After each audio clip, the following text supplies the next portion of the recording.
Okay, welcome to week 4 of figure drawing class.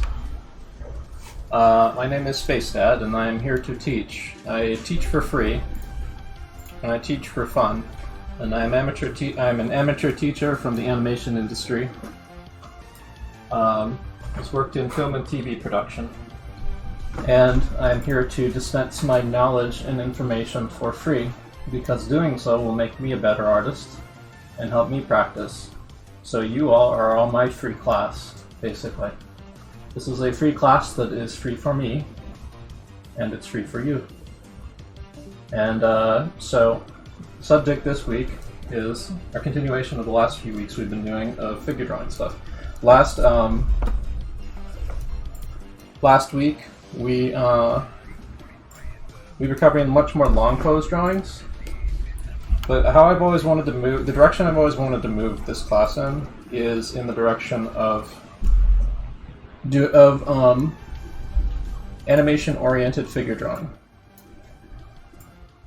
So we're going to be doing shorter poses this time, and we're going to be kind of building a little bit off of what we did on Wednesday with our gesture drawing class. We're going to be trying to make more solid drawings for this, and more careful drawings.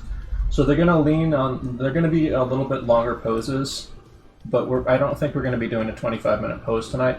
The longest we might do might be 10s. We're probably going to warm up with some 2s, but we'll quickly move into doing 3s, 5s, 7s, and 10s, and so on. Now, I'm going to actually do a demo real quick of the approach that we're taking to drawing, and also show off some sketching I was doing to warm up for today's class.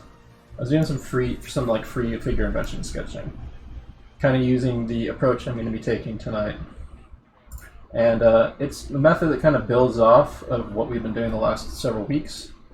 Oops, this is not related to that. This is just like a very, very quick kind of lip sync test I was getting started on, like a really crappy drawing of Spacedad or whatever. I just did it really super quick. But it's just got a bunch of lip sync stuff with different mouth shapes. Poorly drawn mouth shapes and stuff. But yeah, I was just messing with that because I'm getting back into animation stuff, and I'm going to be steering stuff in a more animation-oriented direction in the future. In here. So let me see if I could find the file that I was messing with. Oh yeah, this is what I was messing with yesterday. But this is kind of in the vein of what we're going to be doing tonight. We're going to be using a lot of kind of volumetric shapes and simple shapes combined with loose gestural line of action and stuff like that to construct very gestural figures that still have some kind of solidity to them. These ones are actually a lot let me see if I can find a really more thought out example. Here's a little bit closer to how we're going to be drawing tonight, right here, this one right here. As you can see, this is a drawing of course, my OC author self-insert Spacedad, where I was testing out this figure model. But you can see the way I'm kind of handling the limbs and stuff. That's kind of like these are almost kind of like bony fingers, you almost want to say, that are just kind of interlocking together. And it's just an easy way to kind of think of the figure as a volumetric thing. You can always go back in and modify these shapes to be more on model to your character and stuff. But it's really easy to do stuff like workout foreshortening, for example, using the shapes volumetric shapes like this. And this is a really handy method for posing out figures in any pose you want, for comics or animation or whatever. See, it was really easy to do foreshortening here from that arm was moving forward like that. Using this method. This is not too much different than if you're familiar with the RoboBean method. You can think of the RoboBean if you're familiar with the bean and the RoboBean method from Croco, which is this kind of thing, which is kind of like a flour sack, with a line of action that's kind of interconnected. For here's the upper body and here's the pelvis area, kind of. You can break down the torso like that. Now, a lot of times, the next thing to do would be to kind of add sort of gesture lines like this for the limbs. This is like one of the simplest ways to do it if you're doing the bean method. But this right here, the way that I draw the arms, is it's loosely kind of based on some of the volumetric masses of the arms, but only loosely so. It's enough to kind of like wrap your head around the 3D space that the arm takes up a little bit. Like, it's not an anatomically accurate arm by any means, but it kind of works like a simplified clay figure version of the arm. You can even add like I added a little elbow joint there, for example. You can add stuff to it. You can take away stuff from it. You can add like center lines to show the direction of the form, for example. You can start inserting more anatomy in it or whatever. But the main way we're going to be drawing this evening will be something along these lines with this guy here. With very simple shapes. Like the head can even just be an ovoid. You can use like a Loomis head, or you can use like a box form for the head and stuff. You can use like a C curve for the neck, like that. But I want people using these very simple shapes, and don't be afraid to scribble, don't be afraid to play with the stuff. Like, if you notice, like those who were present for my gesture drawing class on Wednesday are going to notice that my drawings are going to be considerably more clean this evening than they were even on Wednesday, because I'm starting to get more keyed into this method. And tonight we're going to be really slowing down on this stuff. But here, I'll put on screen maybe a couple examples and get us started, and you can either watch me or draw along with the poses that are on screen. So like, I'll put this guy on and let's just pause him for a little bit, and maybe I'll do a little demonstration real quick on how you can think about drawing these guys. Like, also on screen, this is all more invented figures and stuff. I wasn't looking at any reference for this. A lot of this is like from my visual library, being able to play with figures. Because when you're thinking of like personality and stuff, sometimes if you have a good visual library, you kind of need to divorce yourself from being slave to reference, so you can kind of find and push personality on your own terms and play with structure in your own terms without getting caught up in the detail of a drawing, but a detail of an image. But once you kind of have that established, you can kind of go back to reference images, which is what I'm going to be doing tonight, because I did a lot of figure invention, kind of feeling things out about how I'm going to approach this stuff. So you can see I'm using this method here. This method is not that dissimilar from like the chicken chunk body pieces in Bridgman, and we'll be doing stuff about George Bridgman and his anatomy books in the future in these classes. We will definitely be getting more into him in the future here, and he's an excellent source to learn from, but he's really difficult for newcomers unless you have someone to break it down, or unless you've been exposed to how to like draw simple shapes and how to know what to look for in basic anatomical forms.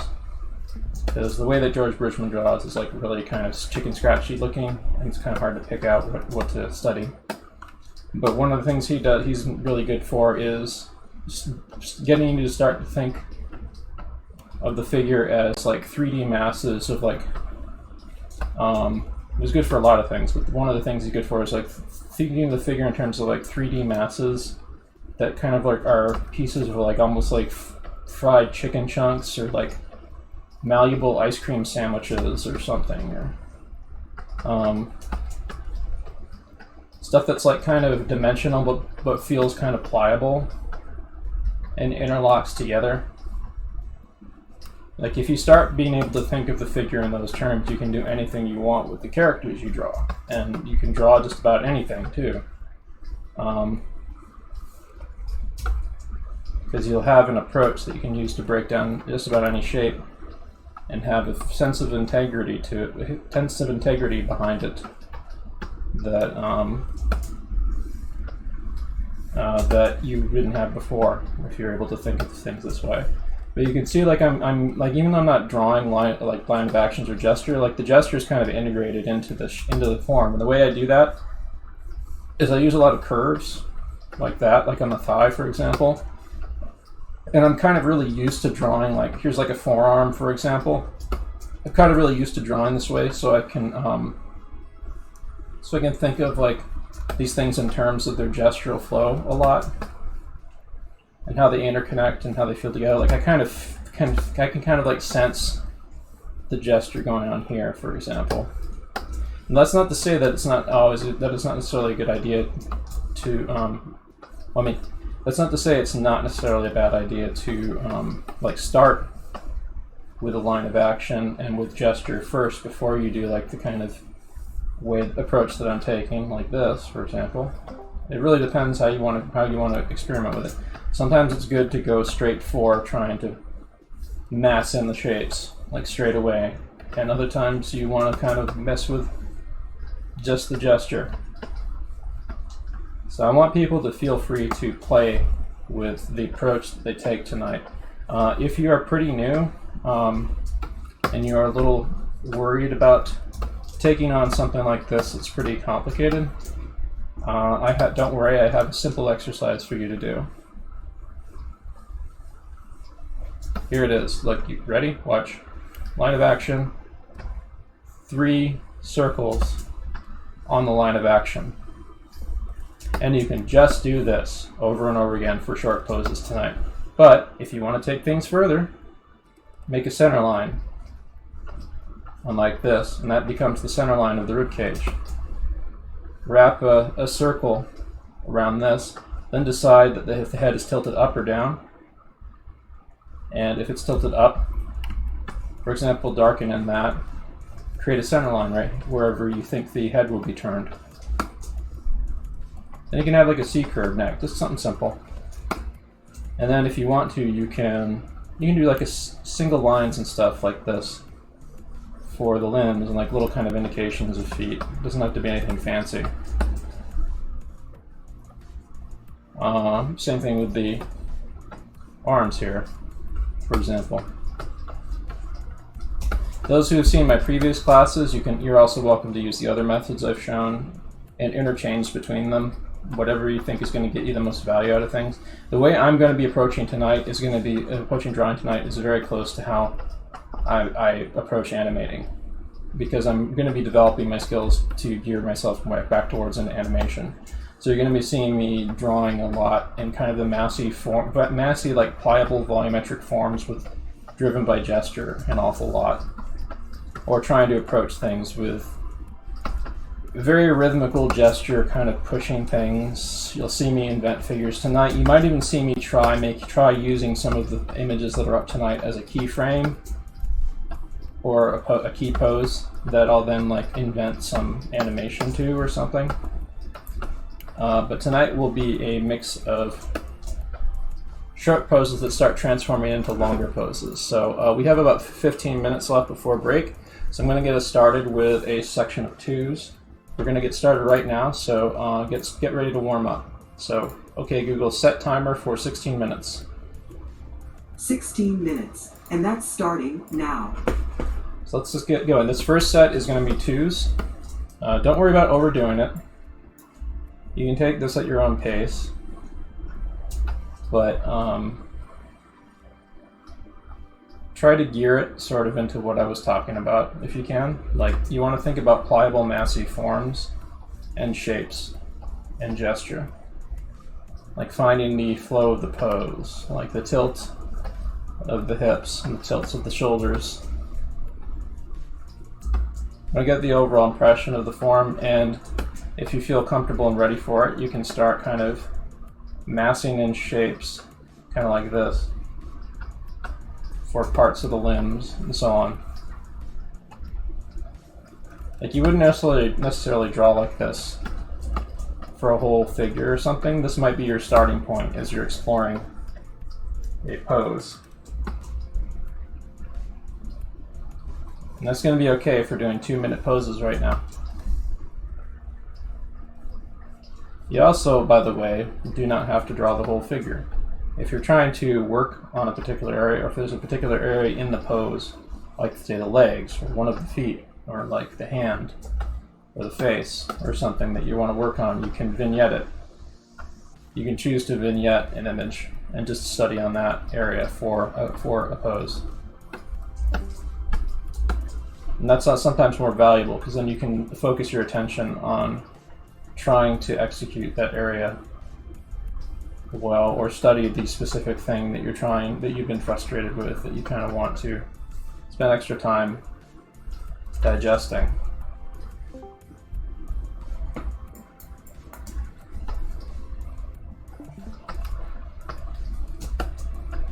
So how do people like the new layout that I'm using for the stream?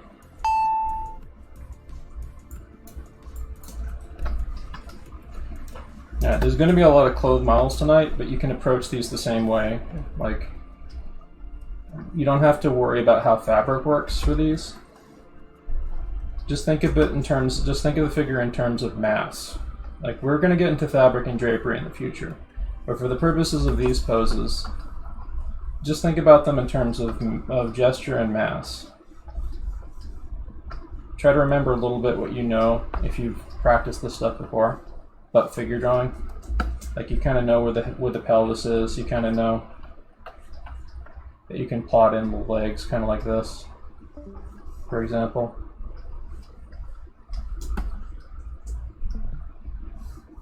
And also, these are just warm-ups. And you're free to fuck up as much as you want. Well, you're free to fuck up as much as you want anytime. You ideally want to, like, push yourself so you fuck up less. The more you get into the swing of it, and the more sessions like this that you do. But it's okay to fuck up, especially during your warm-ups. And these are our warm-ups right now. We're going to be, the first hour, even arguably the first 2 hours, is your warm-ups. Where you really start focusing should be hour 3. And that's why I strongly recommend that people stick around for the full 3 hours that we're going to be drawing here tonight.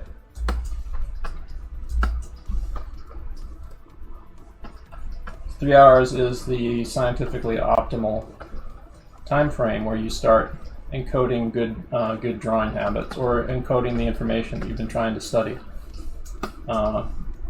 in your brain. Same holds true not just for drawing, but it also holds true for study sessions for other subjects. But mechanical skills in particular, stuff that involves like a manual mechanical skill, it usually takes about 3 hours. There's an expression I've heard from painters that say it takes about 3 hours of 3 hours of shitty painting to get good painting, to get 1 hour of good painting.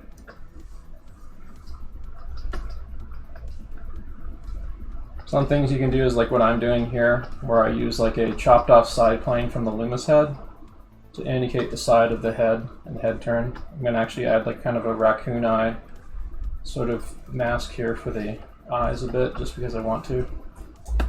And then I'm going to do a very loose gesture. I'm not worried about going off the page in Toon Boom Harmony. When I export these later, I can export them, export the stuff by image that goes off the page. So it's not going to be a problem. But yeah, I've got in the back of my head, I'm thinking of those George Bridgman fried chicken chunk pieces of the body. And I might actually show a little bit of what I'm talking about during one of the breaks, as far as George Bridgman goes, because I've got him in the back of my head as I'm doing these. And again, we're going to cover George Bridgman in more detail in the future, but I do recommend picking up his books to take a look at, but he's tough for beginners to get into. There's some good videos from like Modern Day James and Ron Lehman on how to study Bridgman. I think there's one from Proco where he talks about it a bit in one of his like anatomy demos, where he talks about how to study Bridgman. So you might want to look into those if you're interested about George Bridgman. Feel free to Google him because he is a fantastic resource, and he's key to so many artists. Yeah, the George Foreman joke that's not the first time the George Foreman joke or reference has been made about George Bridgman. He makes people into fried chicken chunks. So, also the head is cut off in this pose. Don't worry, you can either invent the head or you can concentrate on the body, or you can concentrate on like the torso or something.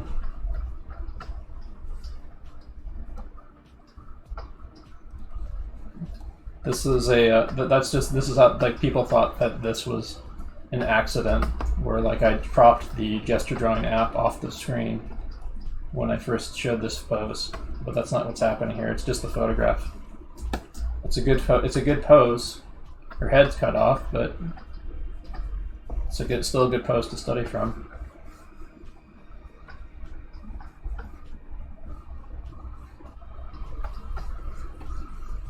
You don't really have to think it through too much to kind of guess where her head is, sort of like what I did too.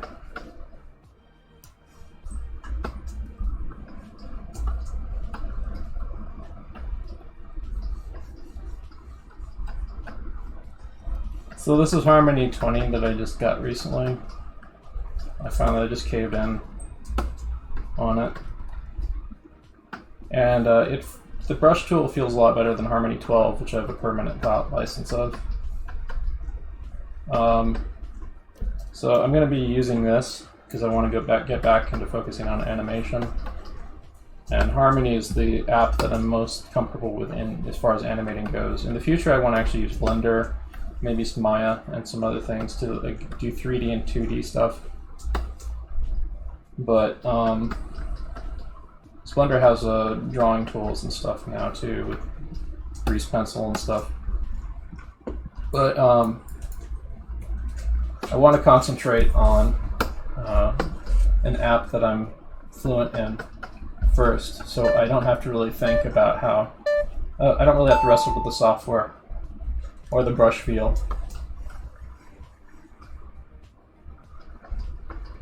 I'm waiting for it. Someone's going to say it. Someone's going to say it. Someone's going to say it in chat about this pose. I'm just waiting for it.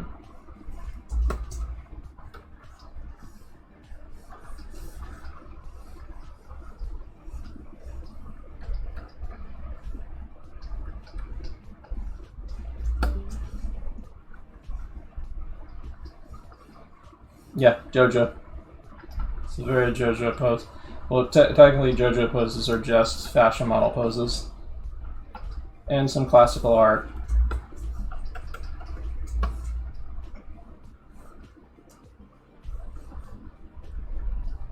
And some of Iraqi, like really going crazy with like bizarre, invented, twisted anatomy in some cases.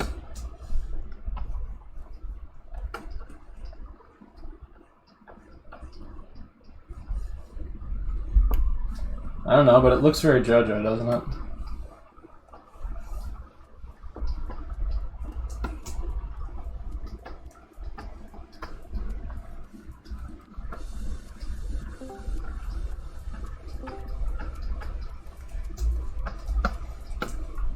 It's not that hard to kind of turn it into a JoJo. See?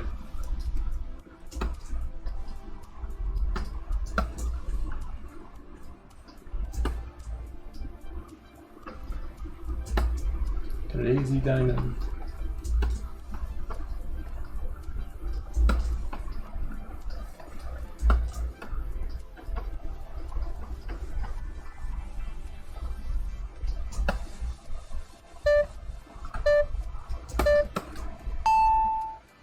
I actually have a JoJo pose pack. I don't know if I have it downloaded right now. Part 4 is your fave? No. Steel Ball Run's my fave. I think we're going to skip this one and that one. There we go.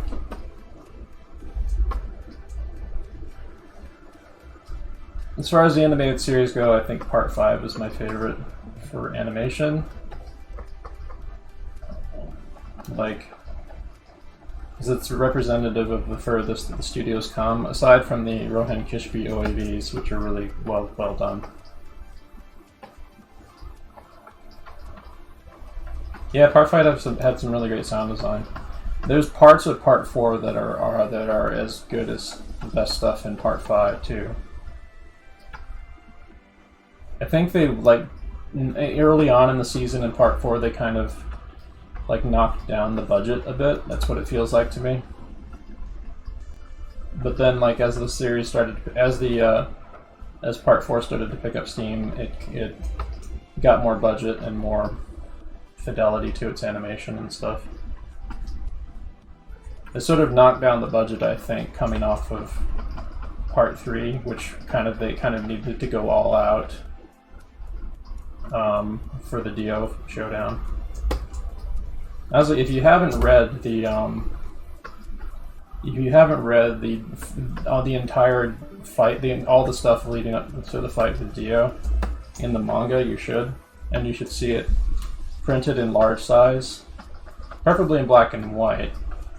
There's a color version that has it printed at very large size, which is still kind of really visually neat. But I think that you need to. There's like this kind of like really intense energy. Like Iraqi was basically like firing on all brain cylinders when he did the entire fight arc, because it just starts to get like this huge sense of kinetic energy that I don't think the animated series quite captured. But there's a reason why that fight is so memorable from the manga. And you understand why when you see the things printed roughly about the size that they would have been printed in Shonen Jump, and at full print detail. Like they just pop, like they ripple off the page. It's crazy.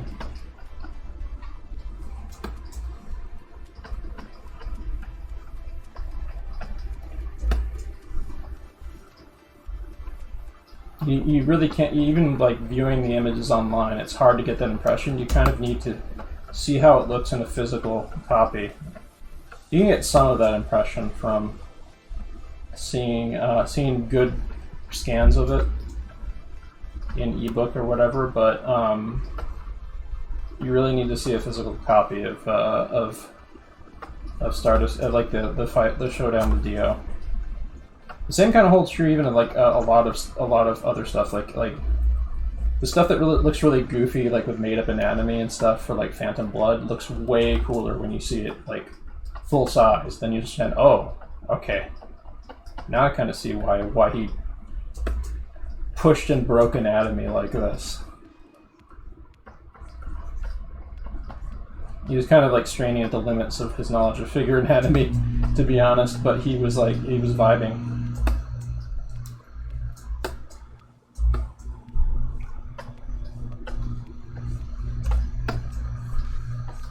Kind of getting chicken scratchy when I shouldn't right now. I should be drawing.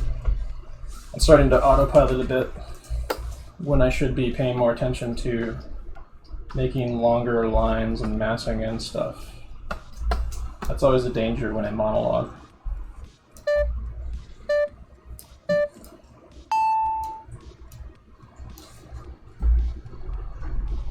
So one way to avoid that when you're doing a quick sketch like this is to glance at the model once and then do invention based on your impression of it on the page, and then don't worry about strictly following the model. Glance up there if there's a quality in the model that you really want to replicate, but you'll avoid checking scratchy stuff because you won't be doing a lot of starting and stopping that way.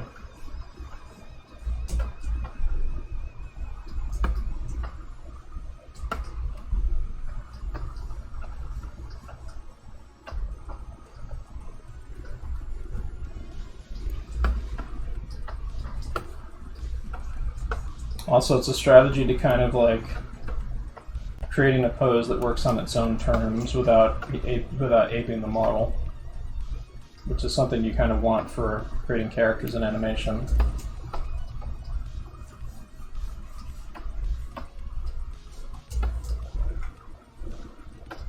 Chicken scratching is like where you're lacking in confidence in your line, and you get kind of like hatch.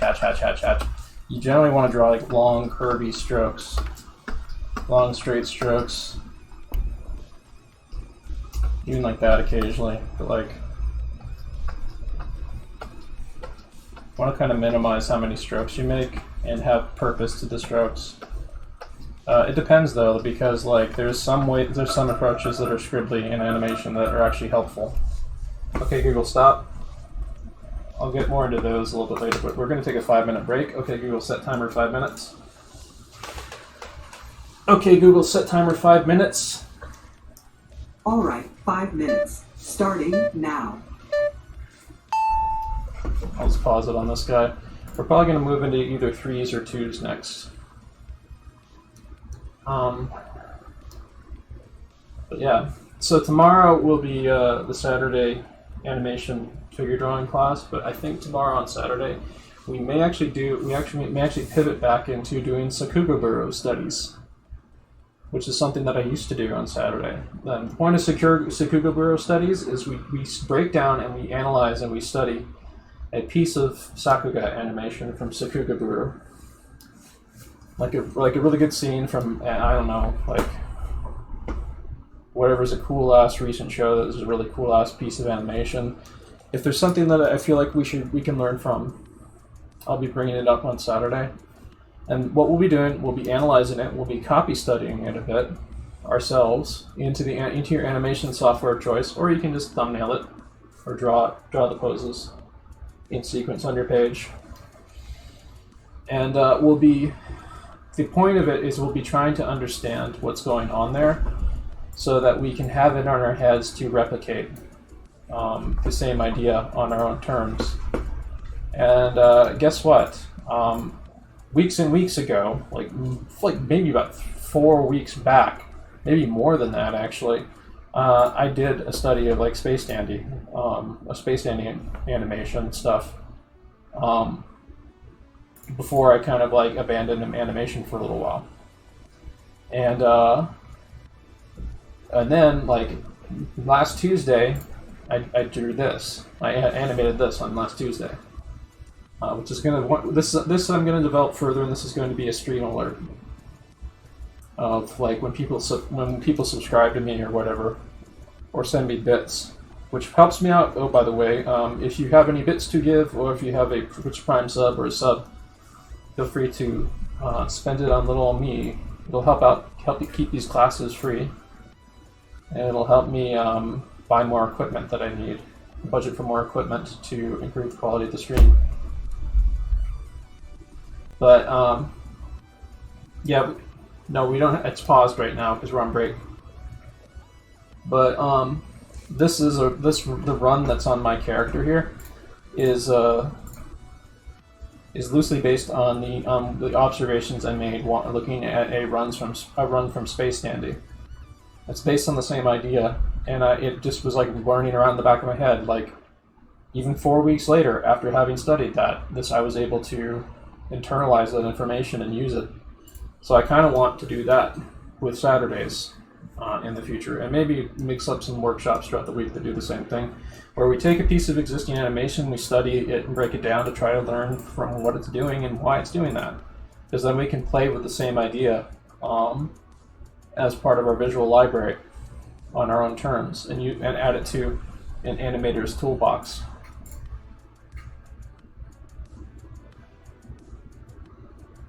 Yeah, this is Spacedad and his sidekick Astropug down there, who my alter ego and my stream mascots. You're going to be seeing a lot more of them in the future, because I'm kind of using Spacedad as a baseline character to inject and play with different ideas in animation as I learn and play with stuff.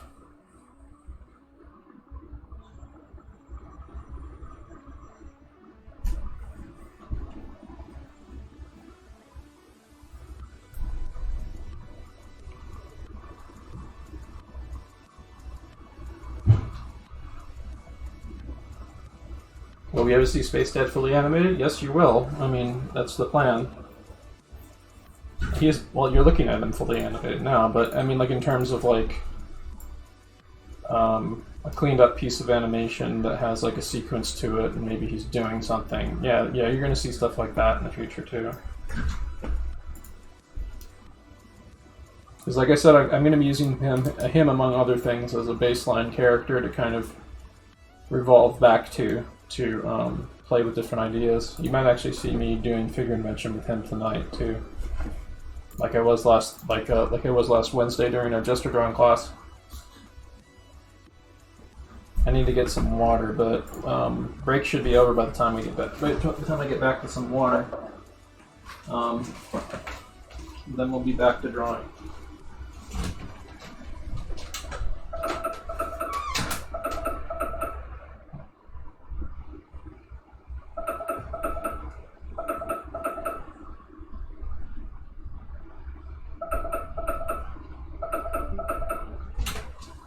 So a lot of what's going to happen in the coming weeks. Okay, Google, stop. A lot of what's going to happen in the next coming weeks is I'm going to be steering things in the direction of animation. So the figure drawing classes I teach are going to be very animator oriented. The head drawing class I teach is going to also steer things in animator oriented things. We're still going to be covering the Asaro head on Monday, but one of the ways I'm going to pivot things towards animation in that class is stuff like animation facial expressions. Studying animation facial expressions is a great way to kind of wrap your head around understanding realistic facial expressions. Same is true, actually, of, believe it or not, hands. You can use Mickey Mouse hands and three-finger glove hands as a study tool to kind of understand a little bit better about how realistic hands work. It's like a stepping stone to kind of wrapping your head around the concept. But anyway, I'm going to move back my file. Okay, that's one file I was working on, and I was working on that one for our session, but I'm going to see if I can find the other thing I was messing with. So there's that, there's the Jammin' file. I think there's the Idle Jams file was the other one, where I had a huge amount of stuff I was messing with. I think this is it. Oh yeah, I did all these today, I think. No, some of these are yesterday, some of these are today, maybe. Oh no, yeah, this is today. I did like a lot of these this morning. But yeah, this is more of the method I'm talking about here that I'm going to be using for this class.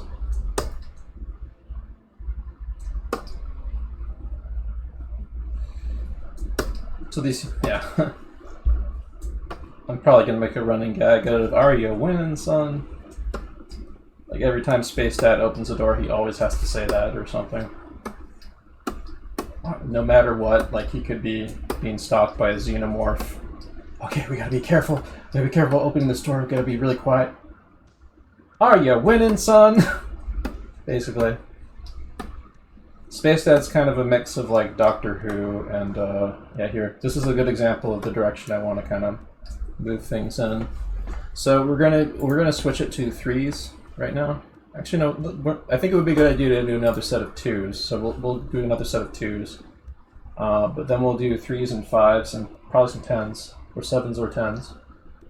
So we'll start with some twos. If that's going too quickly, I'll slow it to like threes. But yeah, okay, Google, set timer for 25 minutes. 25 minutes, and that's starting now. Alright, so I've got this on screen, which will be kind of helpful for orienting me in the direction of how I'm going to be approaching stuff. I'm going to create another layer that I can draw on. Maybe save a new version of this.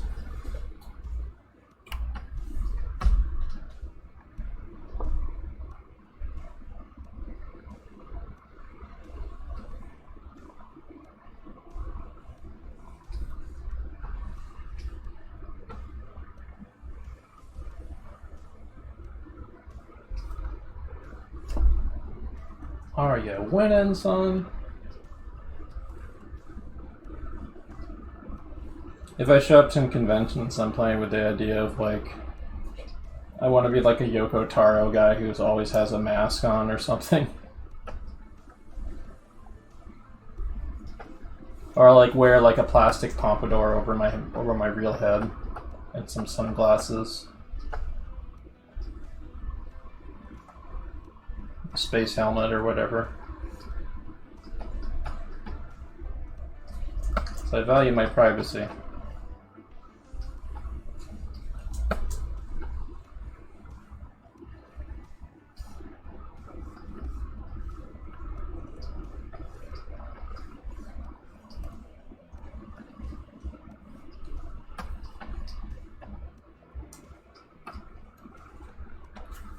Yeah, I have Nier Automata.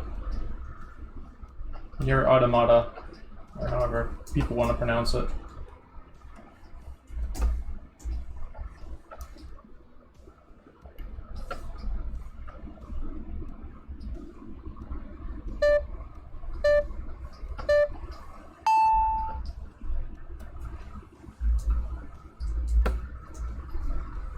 Sure, why not? We'll put one over here.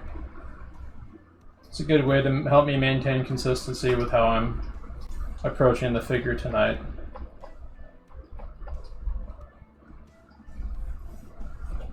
Maybe I can do this here.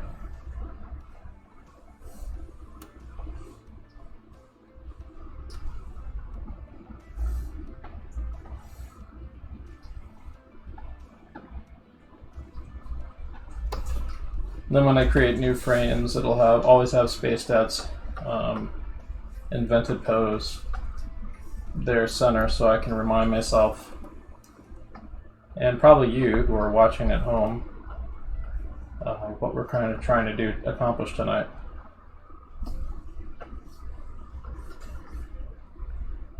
One of the dangers you can run into doing this is you start losing some of the gesture, because you start thinking of things in terms of piecemeal. When that happens, to start going back to gesture and finding flow and stuff. But it pays to kind of try to play with embedding the gesture in the shapes you're making.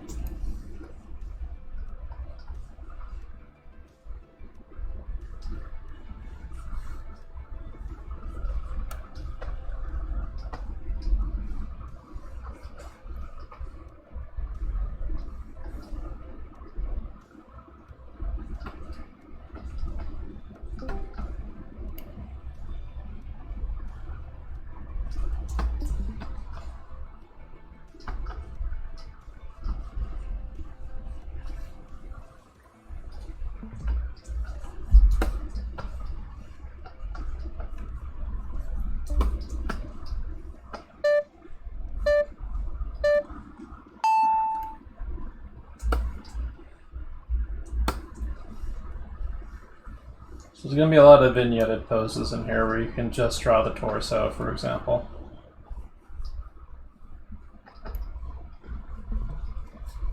The way I want people kind of approaching these figures is not too dissimilar from how they'll be approaching drawing figures when they're animating. Or at least thinking of figures.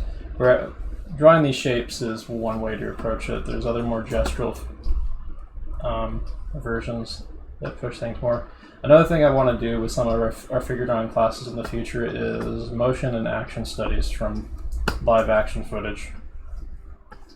Tomorrow's going to be a Sakugaburu focused day where I can pick one of the many wonderful pieces of animation that I know of that might strike my fancy to learn from for tomorrow and study something from it. Could be Rise of Teenage Mutant Ninja Turtles, could be cool stuff from the Lion Studios, could be Space Dandy, could be could be some of the better JoJo animation. We'll see.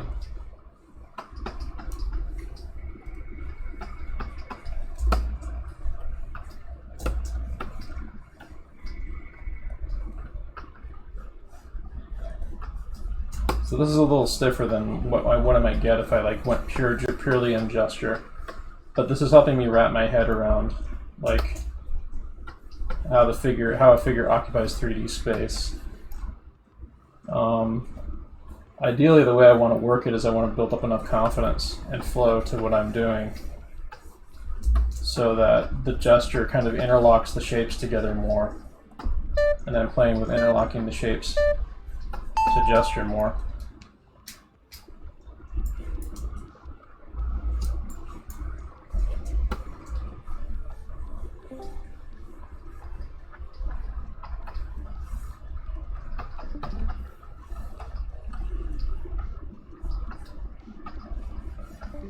Remember, if you get lost, it's always okay to bring it back to simplicity. You know, I may actually forego doing the Asaro head on Monday in favor of doing animated character faces. And we'll save the Asaro head for when the Asaro head that I've ordered arrives. I have a physical Asaro head that's coming in the mail in a few weeks. We'll do like a draw-a-thon using that sucker when that thing shows up, but I think Monday would be a good time to talk about facial expression and animated character heads.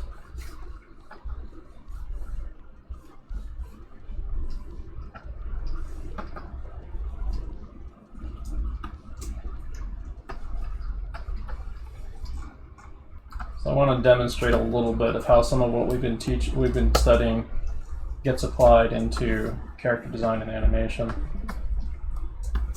Like that stuff with the Riley method. You might not draw the Riley method in every frame, but bits and pieces of it can help you and can be integrated into character design in 2D animation.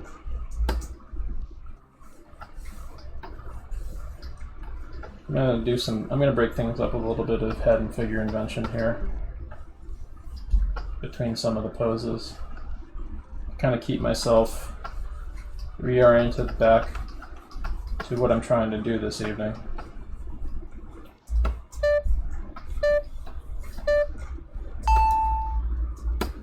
Actually, during this pose, I actually might talk a little bit about what I'm going to be kind of going over for the animated head drawing stuff Monday. Like, there's different approaches to animated head construction. The Disney approach is usually like the classic Disney approach is usually like your head is like a sphere with a crisscross kind of sphere on it for like center line and eye line, and the eyes usually either rest on top of or below the eye line. Like, let me see if I can do from memory the character design of the mailman guy from Claws, the Netflix film. His eyes and his character design actually rest below the eye line. And his head proportions are something like this. He's got a really tiny head in proportion to his big mouth. He's a big fast talker. And then he's got a giant postman's hat or whatever. I forget how it's actually made. But it's like this giant thing, something like that. But his eyes actually rest below his eye line. This also works, of course, for anime heads, which is something I'm a little less practiced at. But usually a good way to handle them for anime heads is you're kind of going to be building a jaw off the head, so they usually rest below the eye line. And they tend to favor the top of the head. Let me see if I can do Mob Psycho 100 has kind of something like that going on. So we got like the center line here, kind of.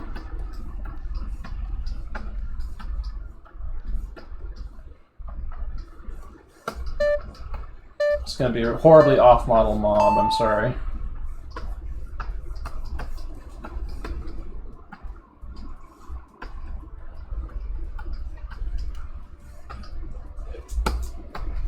But like the basic idea is something along these lines. So kind of that mop top here. Trying to do these characters from memory is tough. I mean, it even applies to like this off-model Homer Simpson I'm about to draw.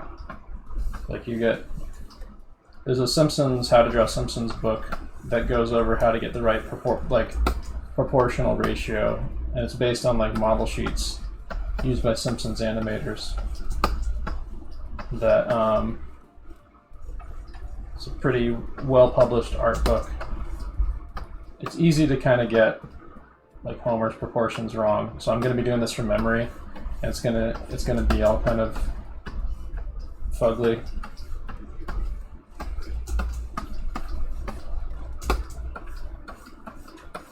Like even Homer has kind of like that head sphere in there.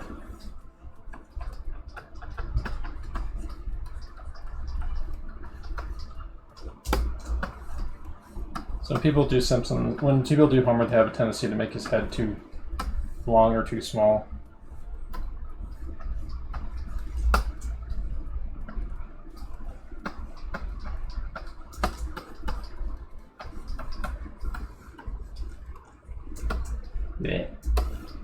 Yeah. I mean, that's the basic idea, that kind of stuff. And Riley method, of course, I can even apply to like animal characters and anthropomorphic characters and stuff. Riley method is a method of figure drawing and head drawing that we've been going over in our head drawing class. We'll actually might come back to some Riley method stuff here in the future as well. Oh, we did this pose before. Let me just change that. There we go.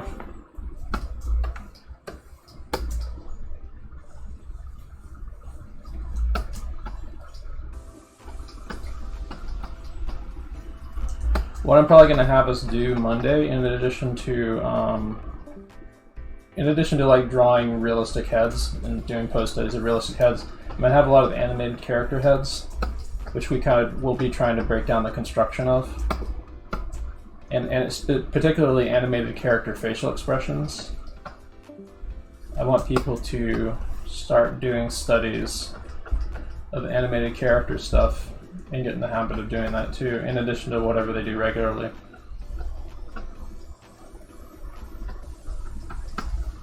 This is a good tool for understanding realistic stuff.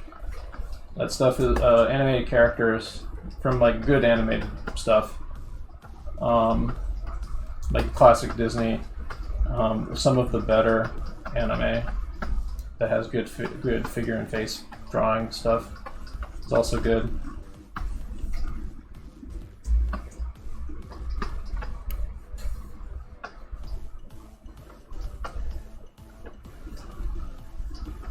Akira is probably one of the best for facial expressions, I think, as far as anime goes.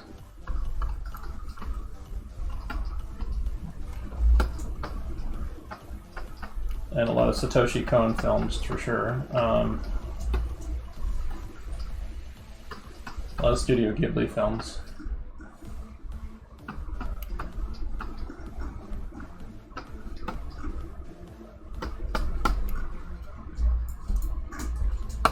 Yeah, see, like, I'm playing with this really loose, but this still kind of feels...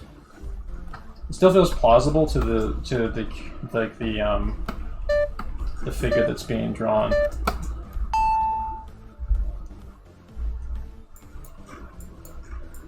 And I'm not really getting as caught up as I normally would be doing these, if I keep what I'm trying to accomplish in mind. Yeah, Ping Pong, the animation by Masaki Yuasa. Directed by Masaki Yuasa. There's a lot of great facial expressions in Masaki Yuasa stuff, for sure.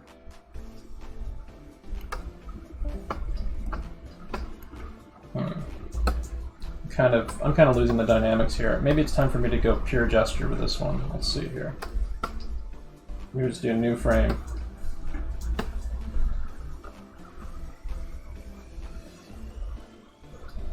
Sometimes if you feel yourself stiffening up, you should do something like this, where you just focus on like the flow of the pose and like scribbly kind of form. Kind of just energize yourself with it a bit.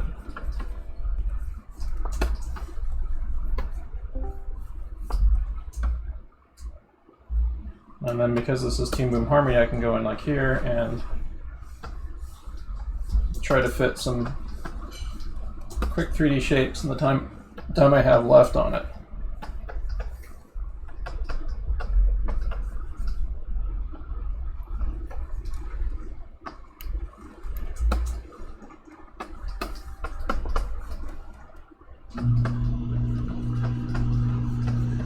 Monogatari, what's that? Monogatari.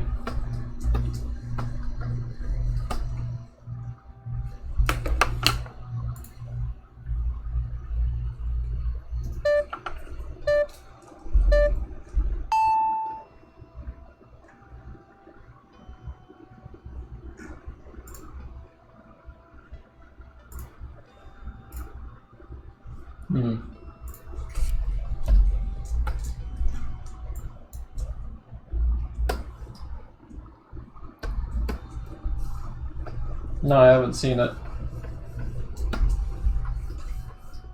I tend to avoid a lot of light novel shows unless they have like a particularly well done plot. So a lot of them tend to follow, with notable exceptions and standouts, tend to follow very kind of samey ideas. Isekai light novels are particularly bad for that. So we've seen all this shit before, over and over again.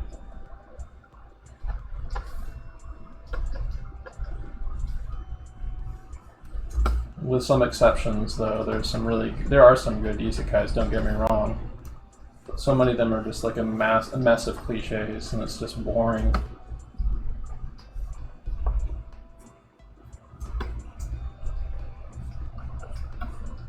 I mean, isekai is just a subgenre of fiction. Technically, even like Wizard of Oz or Spirited Away are isekais. I think Re:Zero is pretty good. It has flaws, but Re:Zero is one of the better isekai, one of the better mainstream isekai shows right now. Like its characterization and its character development and its character development and writing kind of make up for it. Dude, shut up about anime. Well, you're going to hear me talking a lot about anime because we're going to be studying it an awful lot here.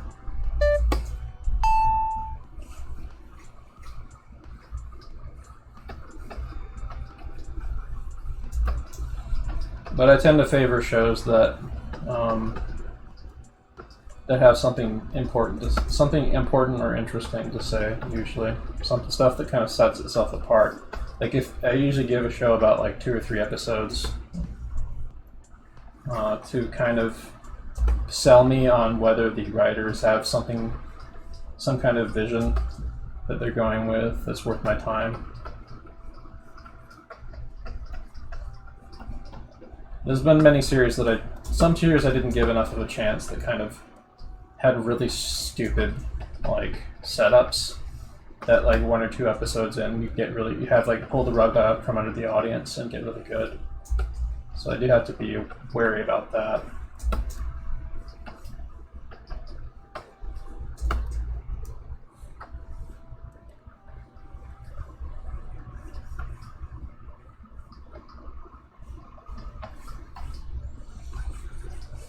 But yeah, for Sakugaburo, we may actually take a peek at Sakugaburo later after the main drawing class stuff is over. We take a peek there because there's a few series I'm interested in peeking at, or we can just find random stuff and discover some things that might have some really cool ass animation to look at. Or I may check my Twitter because I follow a lot of Sakuga animators on my art account. And they often post like really cool shit from the productions they've worked on, or just like the animation exercises they've made. That's the direction I kind of want to move in. Like I want to get kind of my animation output at like a reasonable clip or reasonable pace, so that I'm like outputting animation experiments and exercises and staying loose and limber in animating and absorbing new stuff. That's part of what the direction of these classes are going to be. The direction these classes are going to be moving in. Like, there's going to be more animation stuff. Like, I'm going to be like evolving in the direction of teaching animation, and part of that tomorrow is going to be tomorrow's Saturday class. It will essentially be kind of figure drawing stuff. We'll be doing some more of this sort of thing, but we're going to be using some of the tools that we're practicing tonight to study Sakuga animation. So it should be really fun. Like every time I do those are a huge blast.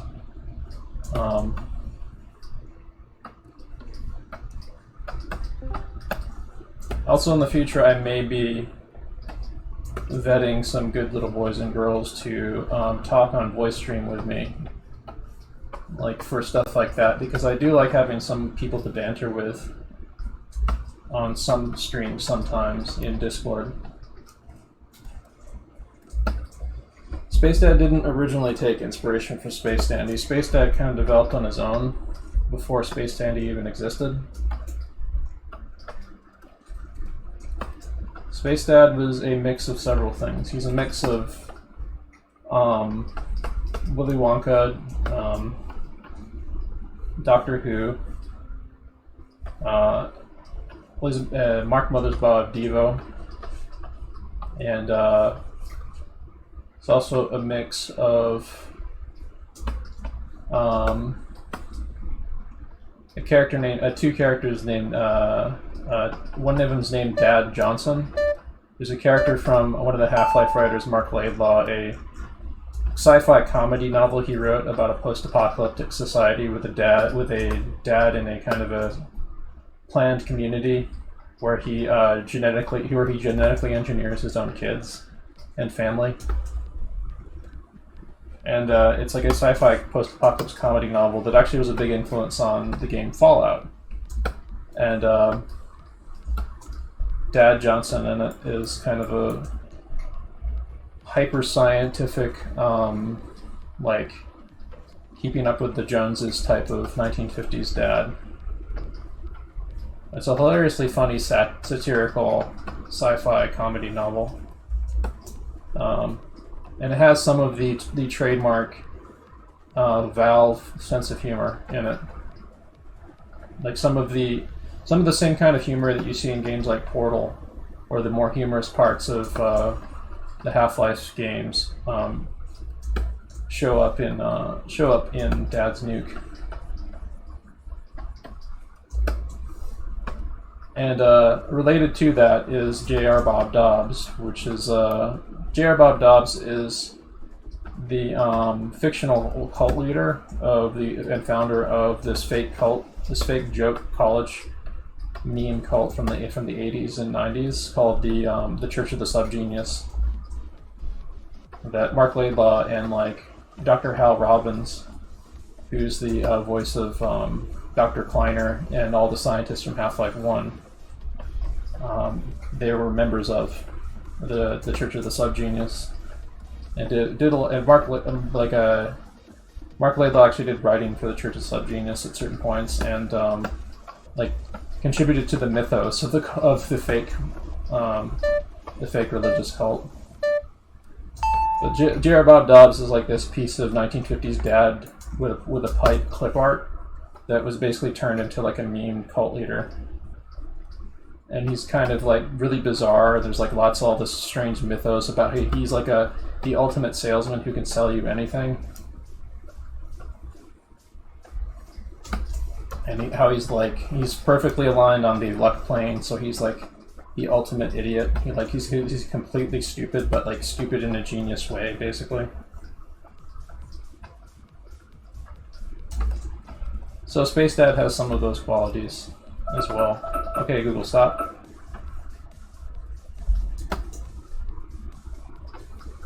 I'll show you some of this Church of the Subgenius' propaganda during this break, by the way. It's pretty amusing. Okay, let's see here. Okay, Google, set timer for 5 minutes. 5 minutes. Starting now.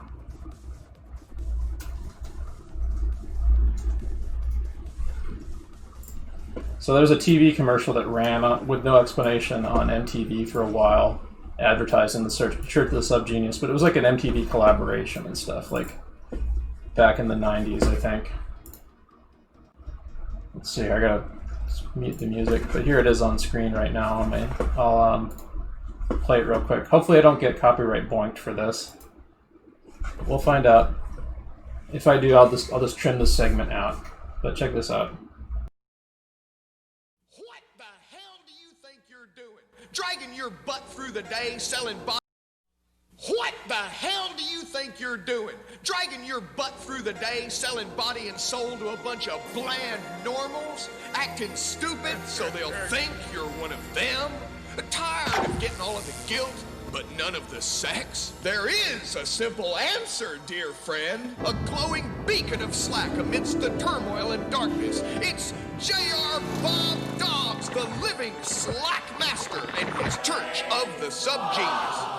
Bob brings a new destiny for the abnormal, for Bob comes to justify our sins, to unmask the conspiracy, and to get us back the slack they stole away. It's us versus them. Are you gonna fry in hell on earth alongside the pink boys, or will you pull the wool over your own eyes and accept Bob into your mind? Repent, quit your job, slack off, and praise Bob! Church of the Subgenius, eternal salvation, or triple your money back.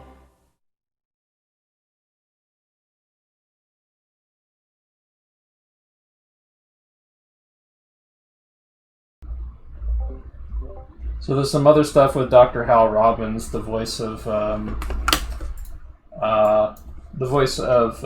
Dr. Kleiner and the scientists from Half-Life 1.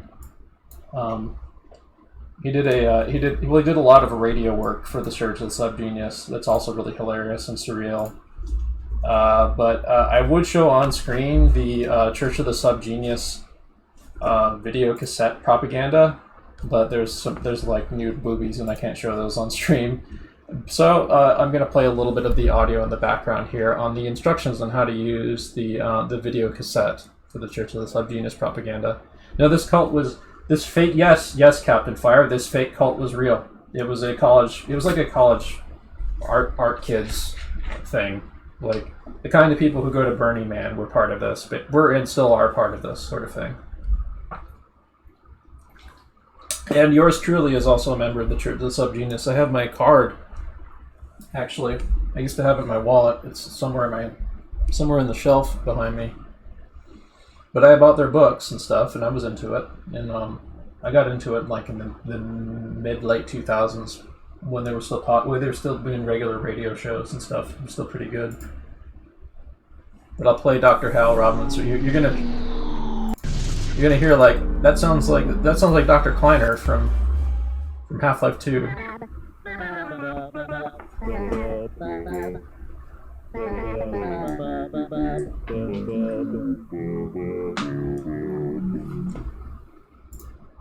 Praise Bob.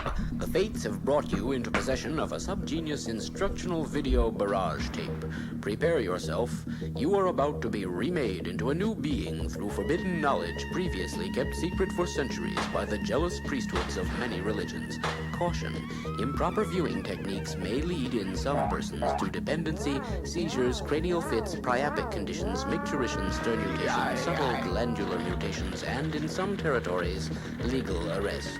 However, if the viewer follows instructions and trusts completely in Bob, this tape can produce an unsurpassable beatific experience that can last for hours, days, weeks, possibly even centuries. This videotape bears a patented Dobbs-Drome PowerShell time code, which may cause some home video decks to react unpredictably. Although only a small percentage of playback systems or their owners have suffered permanent damage from this signal, the Subgenius Foundation Incorporated is not responsible for injuries or damages inflicted by paranormal events during tape play mode. The tape also contains a subliminal hypnopediatrics trance-inducement tone, operating beyond the range of human perception. However, pets in the viewing room may exhibit unusual behavior, as may small children and certain less evolved adults. If such behavior anomalies last more than 2 days after viewing, consult a physician. However, this brainwave enfolding signal is generally harmless and should actually enhance your learning abilities during the program. Special interactive holosonic stereo effects produced on the Ultomate Cerebral Sync Lock Interocitor are designed to trigger stem I'm getting some hydration. I'll be another minute or between two. the forebrain and hindbrain. Using newly discovered break-thinking principles, the viewer's brainwaves are locked into synchronization with the tape's underlying suggestions by means of neuroelectric pulses. Plant growth and gas mileage of nearby automobiles may be affected. For the unworthy, this tape may be a one-way ticket down a bottomless mental pit from which there can be no escape. In unreceptive viewers, there is a danger of synaptic backfire in the brain pan, caused by overheating of the attention gland. This dense packing of brain cells without proper organic coolants, such as FROP, has been blamed for 3 recent cases of spontaneous human combustion. Do not over-medicate. High dosages have so sensitized the third nostril receptors of some viewers that they were unable to stop seeing the tape even after it had been turned off. This tape is to be used only by the person to whom it is prescribed. Do not operate a motor vehicle following viewing. Do not operate heavy farm machinery at speeds over 70 miles an hour. The demons you may see during the initial hallucination sequence are not real. If you do not panic, this phase will end after a few minutes. always resurface from the hypnosis slowly. Coming out of the tape has been likened to a total rebirth process, if managed successfully. If you have trouble re-entering the Earth plane, focus on Bob and chant his name until you remember your own.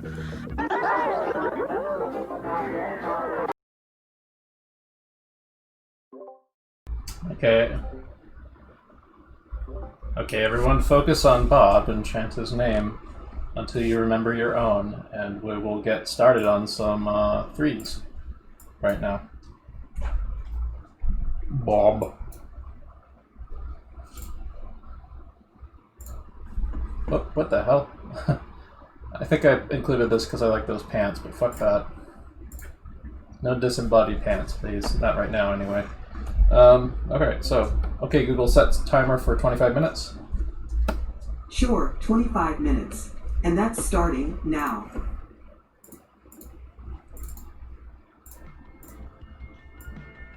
Alright, someone asked if they wanted to see me do a demonstration of how I approach the figure. I'm still kind of feeling that out. That's part of why I'm practicing this. So, but the general idea is that I try to think of the figure in terms of simple shapes that kind of operate kind of like masses that are kind of interconnected by a sense of rhythm and gesture.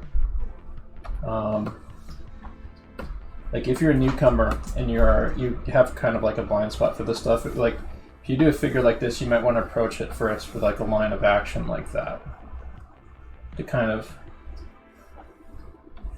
work out the flow of the pose.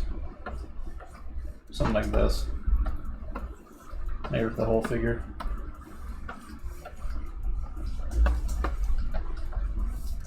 But then from there, you can kind of like start thinking of the figure in terms of those sweaty, giant fried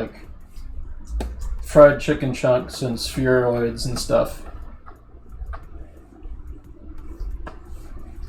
So you want something that has kind of like embedded in it the weight and the feeling and the motion of the figure as it occupies 3D space. You want something that you can play with freely, though. That's the thing.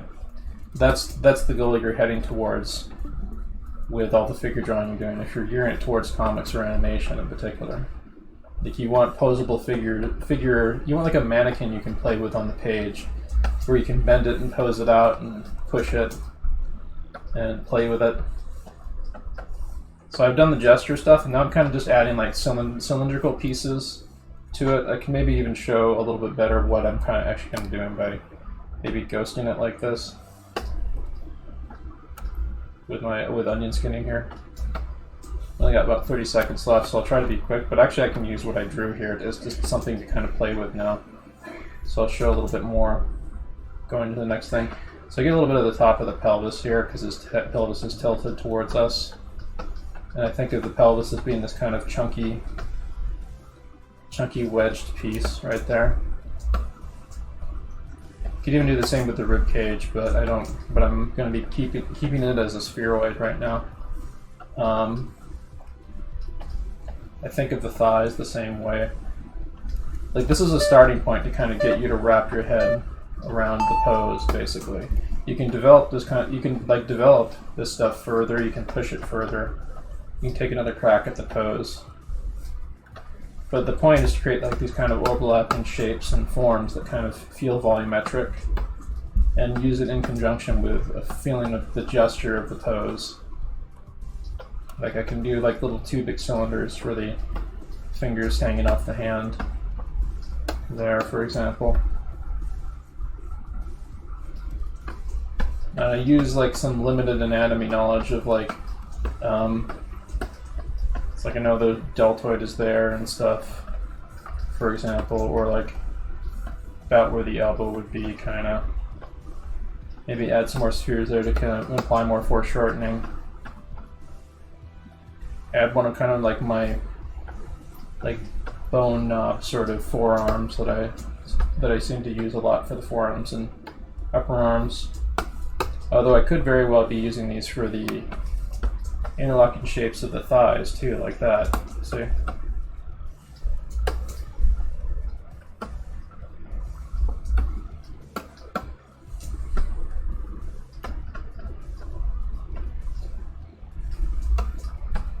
There is something very fun and dynamic about playing with a figure like this too.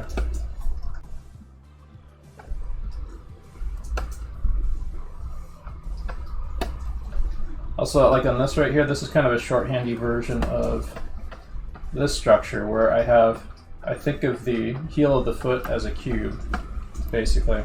Cube, and then like, there's like kind of the ankle coming off over there. And the front of the foot is kind of like a cut in half hockey puck, almost, for like a very simplified form. And then I just kind of connect the top of the foot and the underside of the foot, kind of like this. And there's just a simple kind of foot shape, nothing fancy. There's other ways to break it down further. Like you can add like kind of the ankle with like a cylinder peg. There's tapering you can do for the toes or whatever. I think I have a demo somewhere in here where I was showing off some of that in this file. Oh, here it is. I was showing somebody how to do digitigrade legs and showing the structure of the foot a little bit. I think that was earlier today, like this morning. But I was talking about digitigrade legs, and like if you see, like, look here, like on this, I'm inserting more anatomy into it using those really simple shapes I was talking about. In this case, like right here, a digitigrade hoof foot kind of works the same way that like a regular person's foot would. And I was also talking about how like costuming of characters, like Pan's Labyrinth, for example, they'll often do stuff for digitigrade legs of like what I showed here, of like where the actor's legs are just as normal, but then they have like the digitigrade feet and calves kind of behind them, and then their legs are like covered with like green screen stuff, so that they like the 3D animators can do like compositing replacements and remove the legs.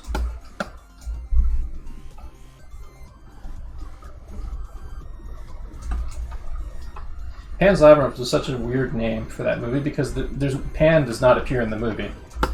that fawn in the film is just a fawn. He's not Pan. That's the Western name for that movie, but the movie's called Fawn something, like Legend of the Fawn or something. I don't know. I forget exactly, but yeah, Pan. Everyone thinks that the fawn in the movie is Pan. I'm doing a kind of a thumbnail-y version of the fawn in Pan's Labyrinth right now. Del Toro loves those swirly arm. He liked these like those swirly kind of scarification tattoos on a lot of stuff in his characters.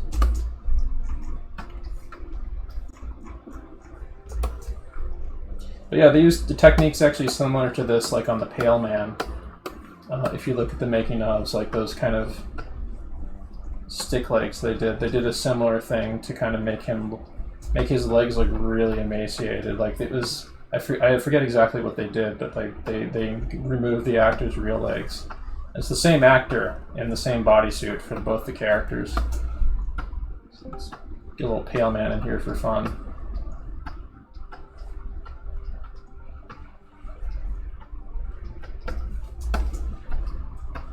Pale Man thumbnail. I'm not worried about making a good drawing. I'm just doing this to kind of amuse a little bit before I go back to the regular poses.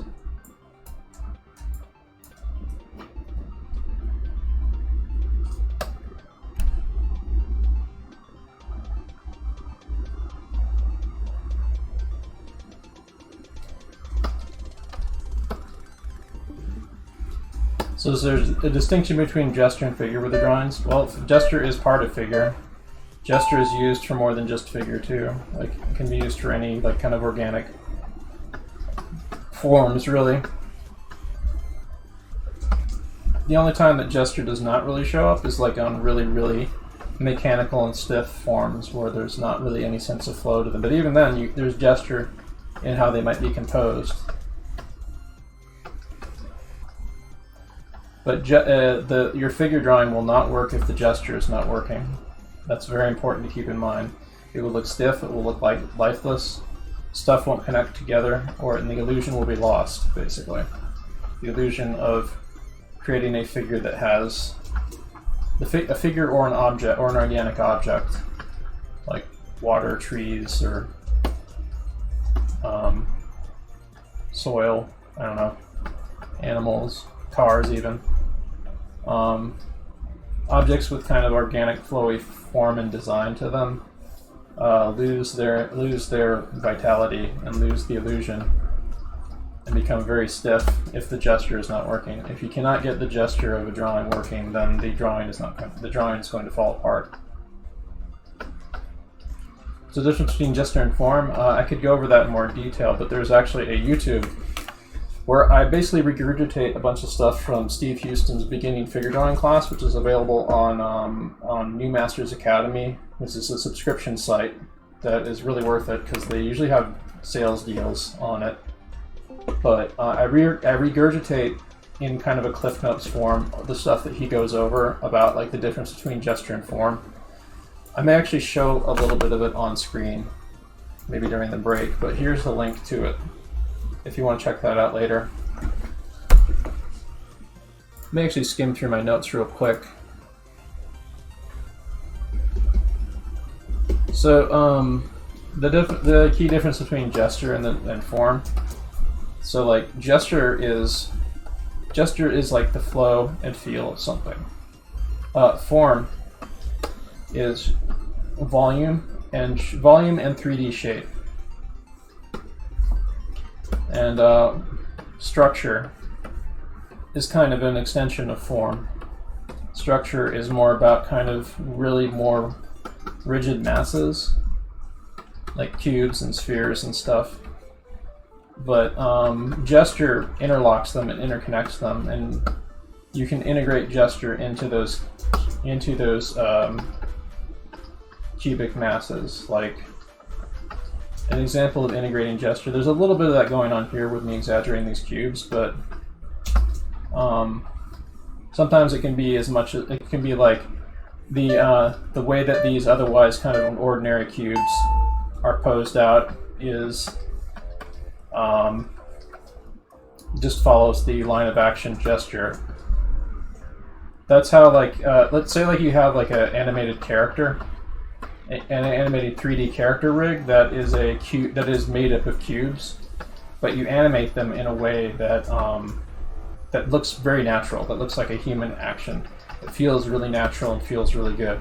The posing that the character goes through is following principles of gesture drawing, even though it's like a posed out 3D model. It follows principles of gesture to convey the impression of the weight and the action. And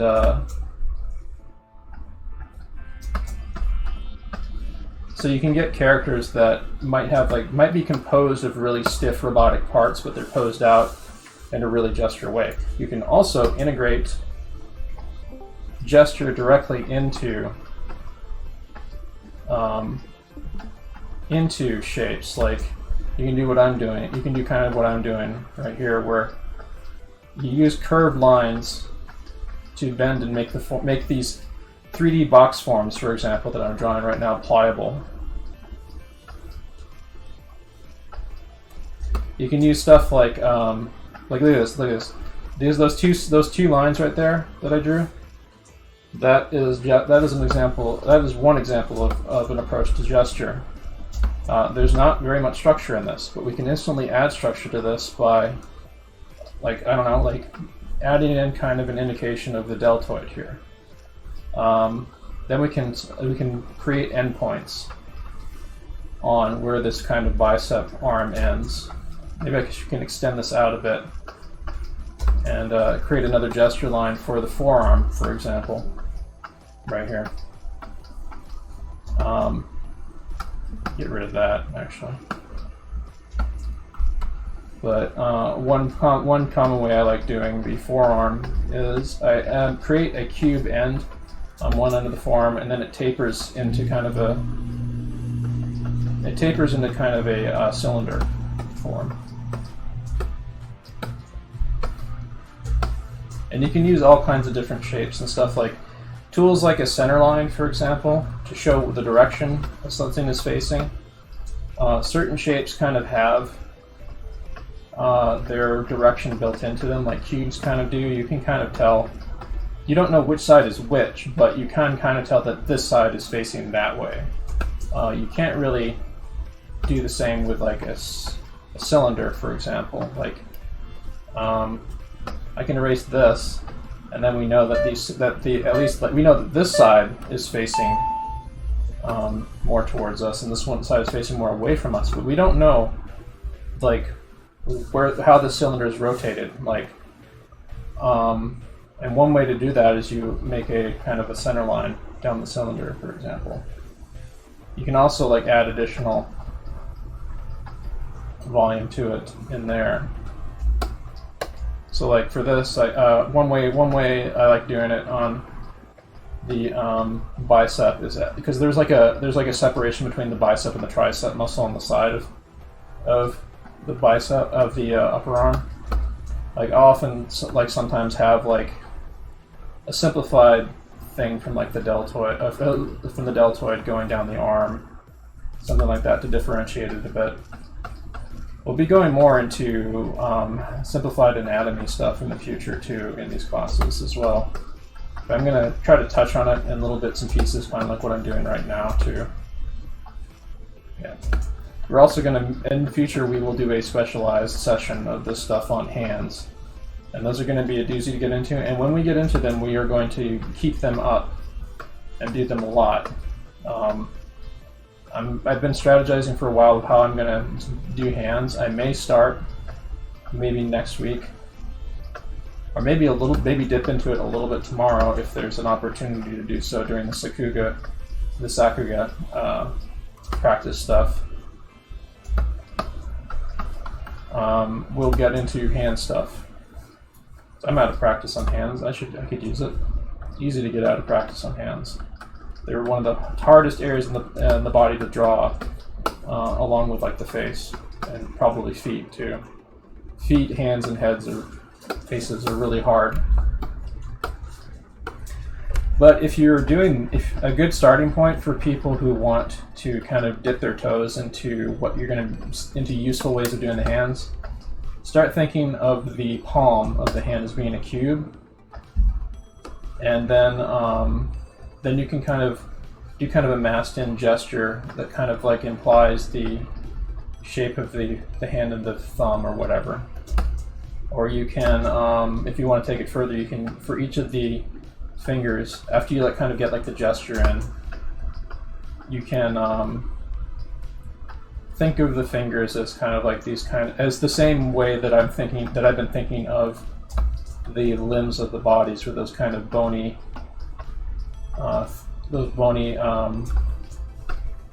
sort of masses, where they're kind of like two spheroids. Like that's a bicep, for example. That's a forearm. And then I'm essentially just doing the same thing but smaller for the hands.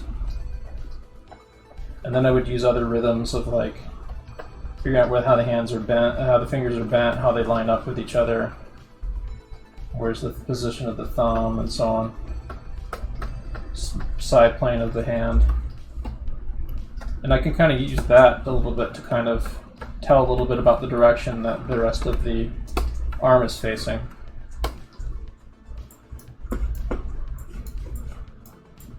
You see, like once I get that hand in there, we kind of know what direction the forearm is twisted in relation to the hand.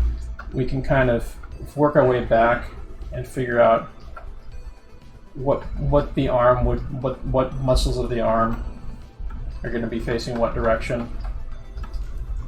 and so on. Like, you can go back and layer through a method like what I've been using tonight to kind of figure stuff out in a figure. So I'm going to get back to drawing the figures on screen.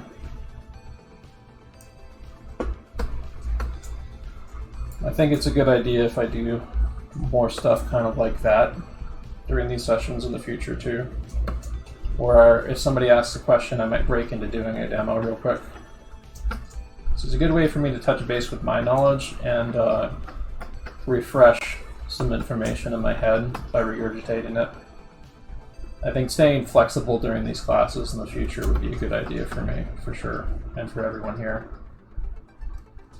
There's people of all different skill levels here, and this is a lot of information that I'm trying to digest and absorb and kind of articulate why I'm using it and remind myself of why I'm doing things this way. So it's easy to lose touch with that stuff. Like, you kind of lose touch with why you're doing what you're doing if you don't articulate it. And what I'm doing is I'm trying to develop an approach that works for me for figure drawing for animation. I'm trying to get pliable bendy masses I can play with that give me enough of a working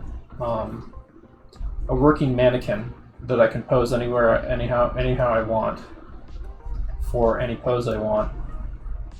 And go back, and of course I can touch it up later. I can insert more information into it if I want. But it's something that I can bust out quickly and use for motion and posture and stuff. And I'm going to be layering more knowledge and information over time into this method and developing it and revising it, because it's my approach, and it's going to be combined with other approaches that I'm going to be learning from. We'll be going over stuff like Walt Stanchfield in the future, who was a CalArts and Disney figure drawing instructor for many decades, going back to like the 80s and 90s Disney. And he's got like tons of notes on how to approach figure drawing for animation that we're going to be going over in the future.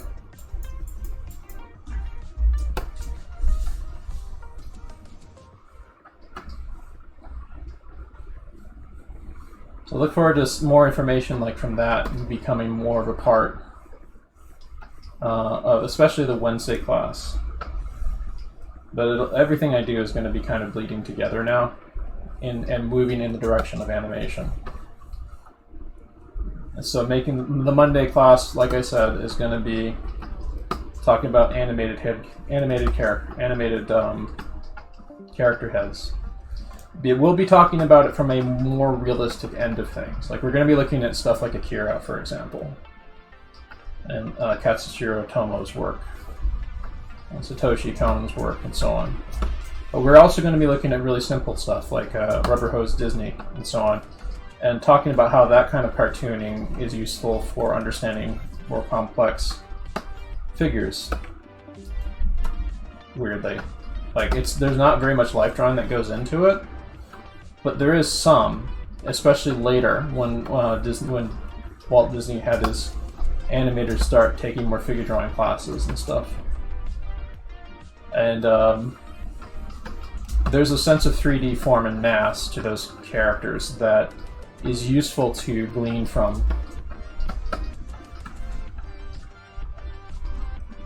Like I was talking about with like the 3-finger gloved hands are an excellent way to kind of wrap your head around how hands work. Like that kind of stuff.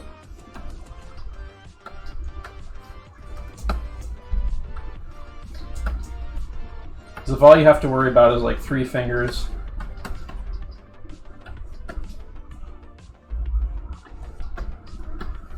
and a ball for the hand, it gets a little easier to break down the hands. These are really shitty 3-finger glove hands, but this is like the basic idea. I'm adding a little triangle palm wedge.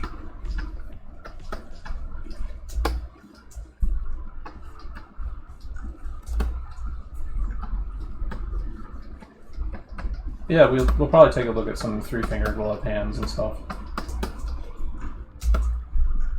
throughout the week.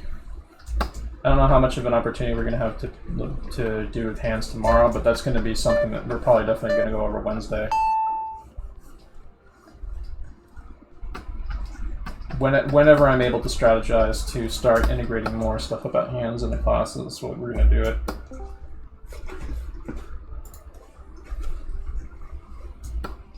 Oh, it's this guy again. I drew him yesterday. Or Wednesday. Let's see if I can push him a bit. One artist I'm also going to be looking more into too is Mike Matisse, who's does the Force book series, and he's got a webinar. He's got a web stream also that I think he actually teaches around the times that I teach my class on Fridays, ironically. So he's worth checking out sometimes. I don't think he's doing anything right now. I think it was early in the day that they were doing that. But I'll take a look. It's like Force Fridays or something. Okay, Google, stop.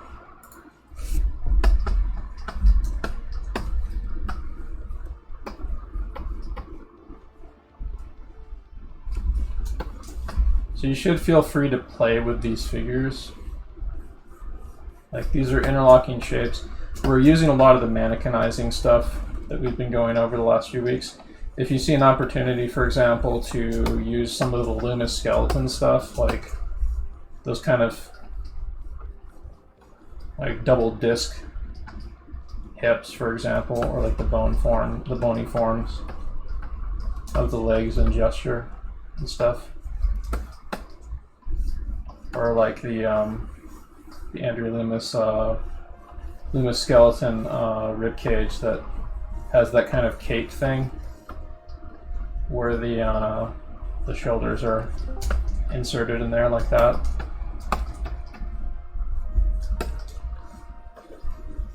And then you cap it off either with kind of a Glenn Villepeu globe head with that little crisscross thing, or you can make a Loomis head on it, or whatever you want, really. You should feel free to combine and recombine different approaches to drawings. I'm going to throw a few Riley method things in here for fun. Just abbreviated, quickly Riley method stuff. So you were studying that last Monday.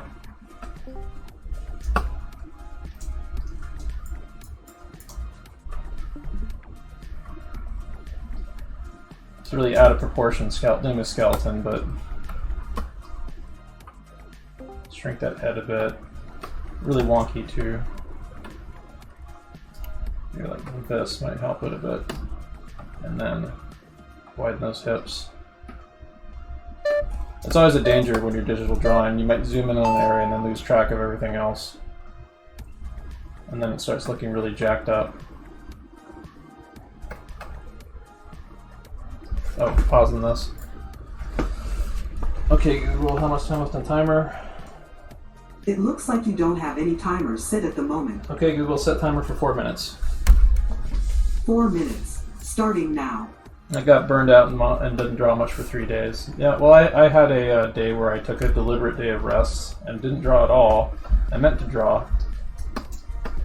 And I did that on Thursday. And that's okay. Sometimes you can do that. I personally, even on those days, I usually try to use the 15-minute rule. I didn't this time because I just really knew I needed to rest. So it was a rare day where I did no drawing. But what I did do is I did chill out, and I absorbed a lot of things that got me interested, that got me excited about drawing again. There was a lot of animated stuff I looked at. There was some video tutorials on drawing I looked at. And there was stuff I kind of touched base with that got me excited to want to return to drawing. So I feel like I'm coming back with like slightly stronger, refreshed drawing muscles when I started drawing early this morning. So I didn't come in here totally blind. Actually, here's what I did today. I spent about 3 or 4 hours drawing very early in the morning. Then I got about 3 or 4 hours of sleep. Then I woke up and I came here and I did about like 2 hours of warm-up sketching, and then I'm teaching this class for a total of 3 hours.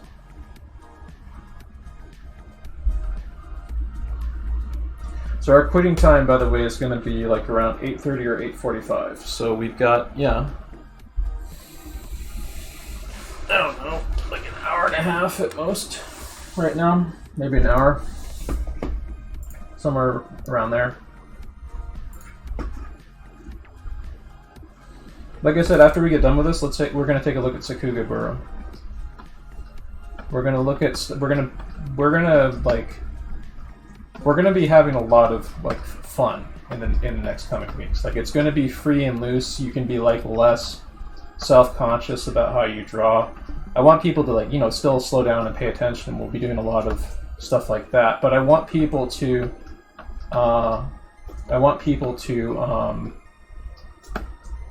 loosen up and energize. Like, pretend when you come to these figure drawing sessions and when you draw regularly on your own, treat it like you're like going to the skate park, or like you're going out surfing, and like you're a surfer or something, and you go out like every day just for fun to like surf the waves.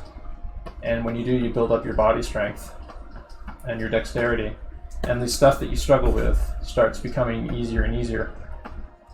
In addition to, like, you know, hitting the gym. You're going to hit the gym every day. You want to like do those art drills that are going to help you and get you in the right spot. But then you want to fuse that with your free sketching, kind of like what I'm doing. Like, the principles that we've been going over for the last few weeks are bleeding themselves into my free sketching. And by turn, this is going to bleed itself into the animation that I do and the character design that I do. So that's why I want people to just like start limbering up. Draw regularly, have fun with it, practice bit by bit some of the stuff we go over here. Try to play freely with it and get loose with it. Utilize drawing tutorials like Proco and so on if you have other materials or drawing books of your own.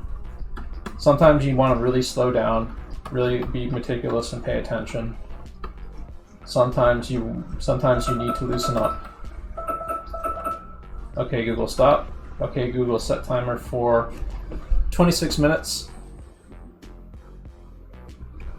We'll be doing 5s now, by the way. Okay, Google, set timer for 25 minutes.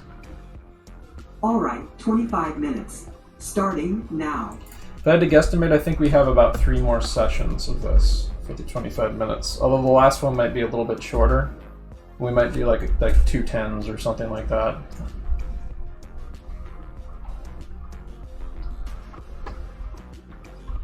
So these are mini 5s. This is going to be an opportunity to kind of slow down. If you're using some of the stuff or some of the stuff that I've been showing off tonight, this is an opportunity to kind of like slow down and think a little bit more about how you're using it.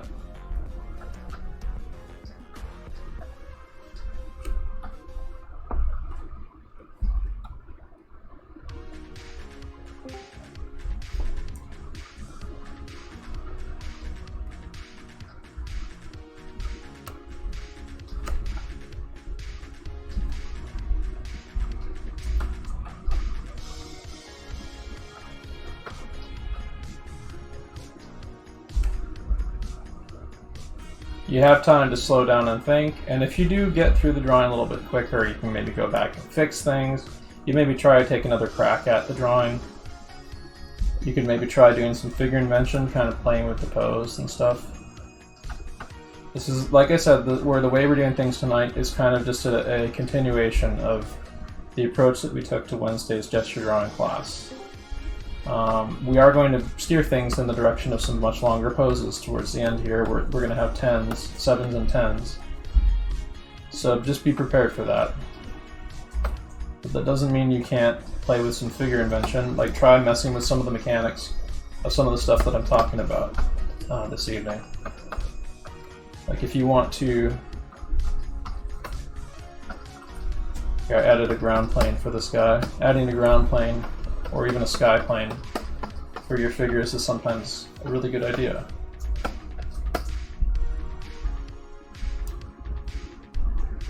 So this is pretty plausible right now. I mean, this is a rough, loose figure that's kind of working, and if like I want to adjust something, like a limb or something like that, I could do that pretty easily. It's kind of a really quick working model that will get me to where I need to be for just like a quick impression of this pose. And as I do more of these, I'll start being able to get more fluent in getting really simple, push, exaggerated poses that make a stronger statement and that are more solidly drawn. And that's the goal that you want with your drawing, of course. You want a working model that you can inject confidence and understanding into through repetition and through practicing the knowledge of anatomy and other things you're going to insert into it. Anatomy, weight, acting, costuming, drapery, all kinds of things you can insert into your working mannequin that you use for animating or designing or whatever it is you need it for. Like, I want people to develop a working mannequin they can use, or multiple approaches to a working mannequin.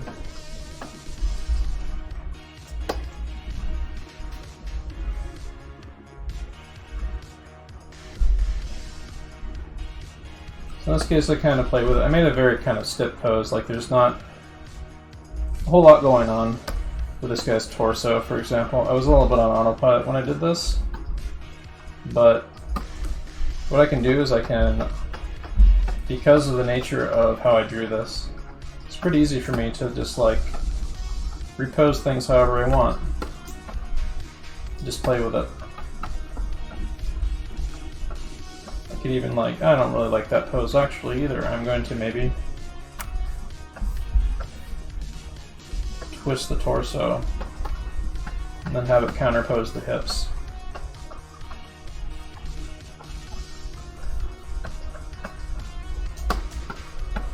Maybe I might recall some things I did earlier tonight when I was faced with similar angles to the one I kind of want to draw. A little foreshortening on the forearm there.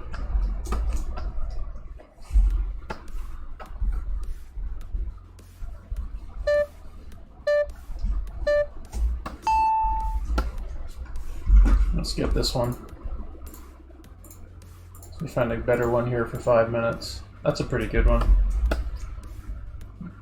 That's a pose that makes a really strong statement. So I really like this pose that's on screen right here. This pose I actually want to make my new model for what I do. So I'm going to actually maybe create a new drawing, or I'm going to do this actually. I'm going to delete this down here. Then I'm going to extend this out here, about here. And now I'm going to hang out around in the general vicinity of this drawing and kind of riff on what I was building with it. And use the approach that I took for it to the other figure drawings I do tonight. And if I get something that's a little bit closer to the ballpark for where I'm going, I'll start using that as my point of reference for the direction I want to move in.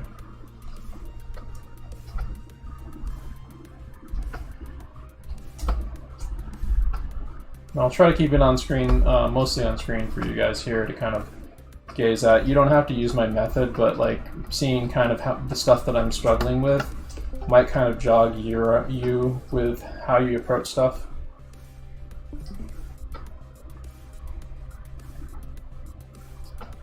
Like, I would hope that there are people in here that are going to go way beyond like what I'm showing here tonight. Like, I'm certain there are. I'm certain there's some people in here that are like way better than me and good. And also welcome. Please enjoy my amateurish figure drawing class. And I hope you get at the very least some mileage out of this.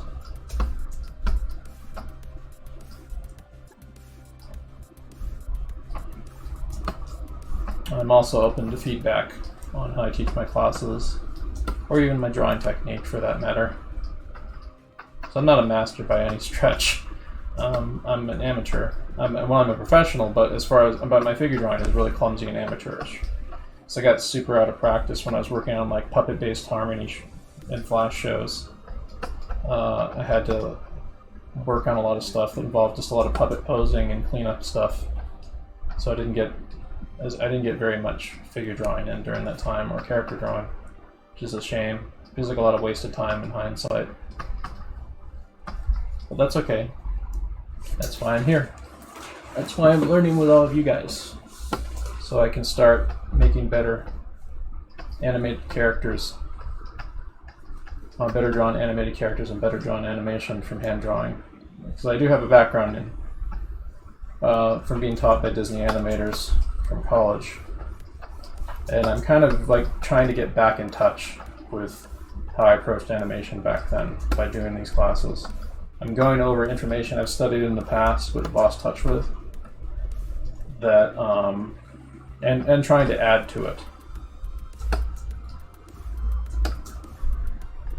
So this isn't too bad. This is a little bit scribbly. I think I got a little bit too confused in the hands, for example. But this is okay for the study that it is. Let's see what else maybe I can do here. I might do some invention. Maybe use some onion skinning to maybe invent a character out of this.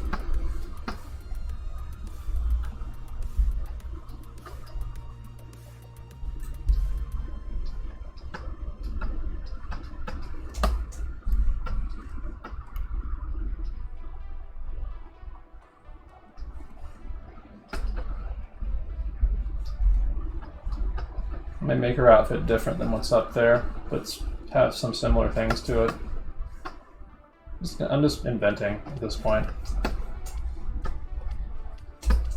I'm going to be basically trying to do taking a holistic merging to what I want to do with my figure drawing and these classes. So you're going to see me doing stuff like this, where I'll freely take a figure that we've just drawn, and I'll try to maybe play with turning it a little bit into more like a character or something.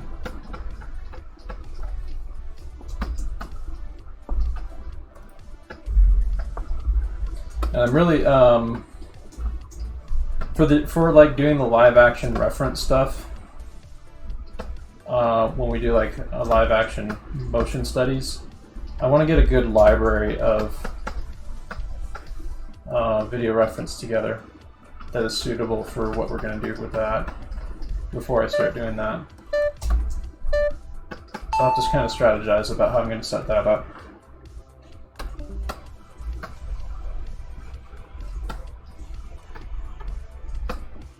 This is looking pretty neat, actually. Yeah, this is actually looking not too bad. I could probably do another iteration on this and just add some color to it or something. Be an okay sketch.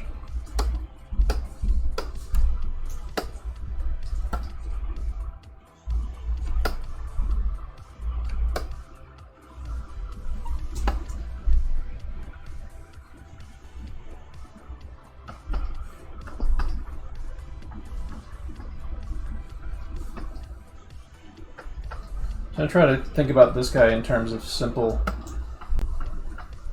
shapes a little bit. Kind of bring things back a little. I might not draw the whole figure. Or I could move it if I wanted to.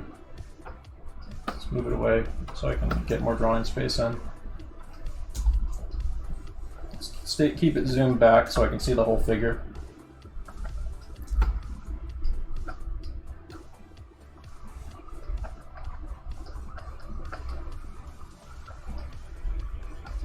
What do you mean you're up my eyes?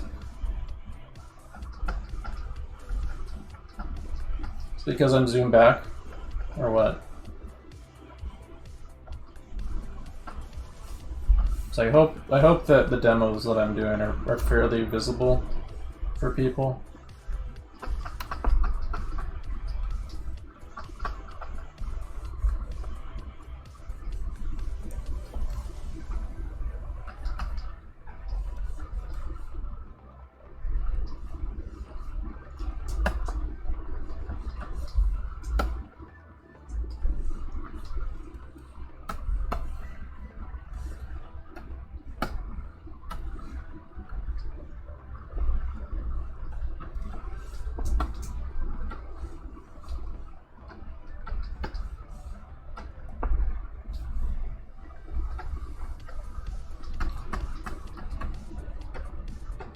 So if I do get copyright boinked on this when I upload it to YouTube later, that's okay. I'll just trim out the segment where I put a bunch of Church of the Subgenius propaganda on.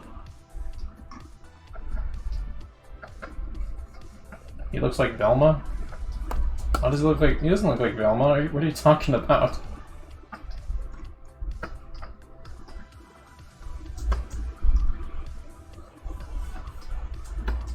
I have no idea what you're talking about. Like Velma from Scooby-Doo? He does not look like Velma.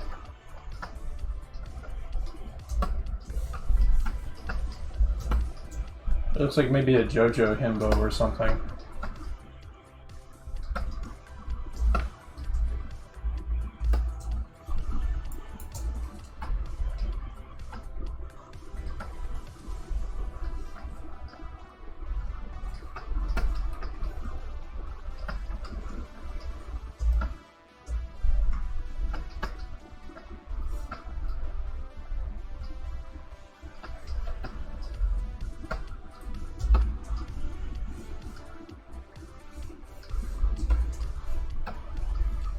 How are you dying? Should we save this boy? I'm a Cruise 93. How are you dying?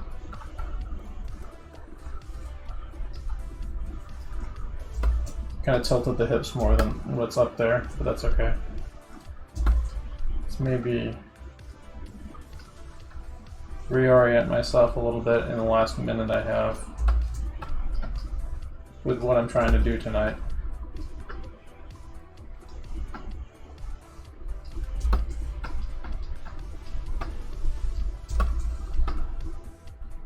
So the goal right now is like, okay, I'm familiarizing myself with this method for drawing. Okay, well, that's great. Now use it for animation and for characters and stuff. So I'm going to be pushing myself in that direction more in coming weeks. Like I'm starting to feel fluent with using this approach for creating poses. And when I feel confident about a pose, it's not that hard for me to work it up into a finished drawing or to utilize it for animation. So we're going to be seeing a lot more of that.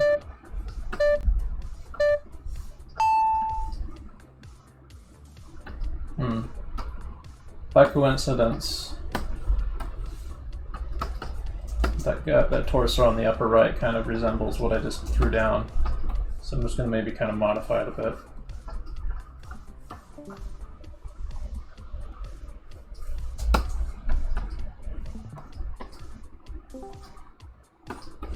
Yeah, it's very kung fu.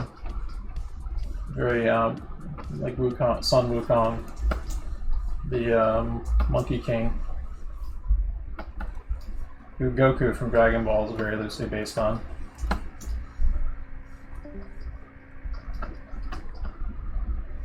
How many different versions of Journey to the West have been done? I mean, like, it's a public domain work, so you can do anything you want with that, with basically what amounts to like the Lord of the Rings of China.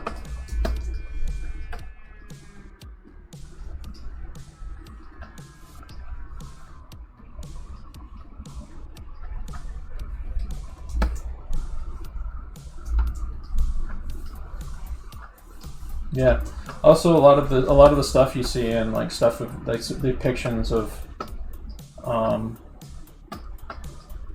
especially animated depictions of like Monkey King, Sun Wukong, Monkey King stuff, is based on like the tradition of Peking opera stuff, where like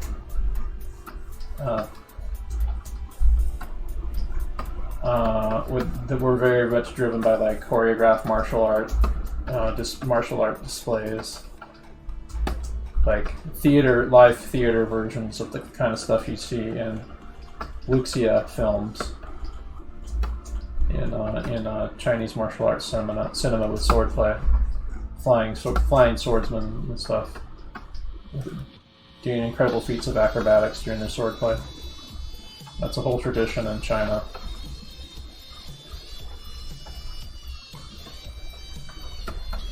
It's actually where Jackie Chan got his start too. He was trained at a very young age to be in the into Peking opera.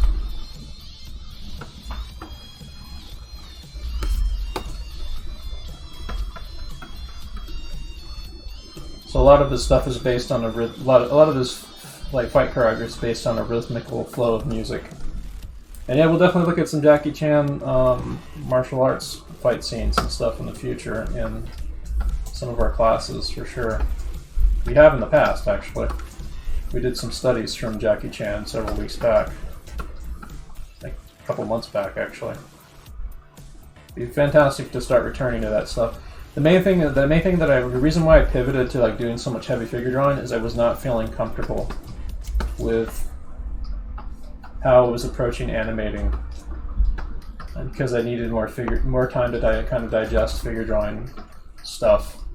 And now, like that, I'm starting to kind of figure out what I want to do a little bit better, and I feel more confidence coming in from like the self-discipline of observing the figure every day. I'm starting to make more conscious decisions about how I'm going to use this stuff. And so the way I approach drawing for animating is starting to unify itself with the other things that I'm studying. And so by that same token, a lot of what you're going to be seeing in the upcoming classes is going to be utilizing a lot of the stuff that you're seeing me do at this very moment, but utilizing it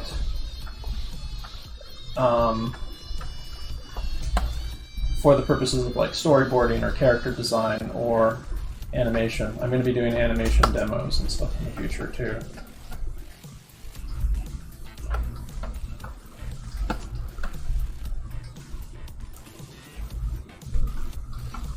I think the most figure it out. Yeah.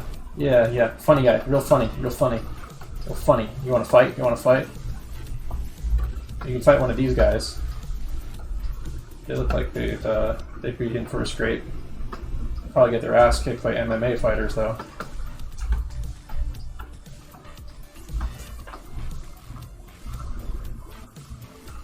Not to throw any shade on like beautiful kung fu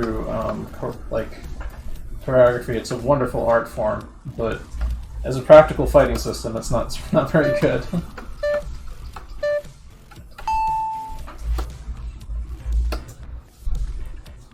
Kung Fu is one of those fighting systems that chiefly depends on whether or not the other person is going to be using the same fighting system as you. Sadly, because like the whole tempo of it is very, very specific. If you're up against an MMA fighter who doesn't give a shit about that, they're just gonna walk all over you.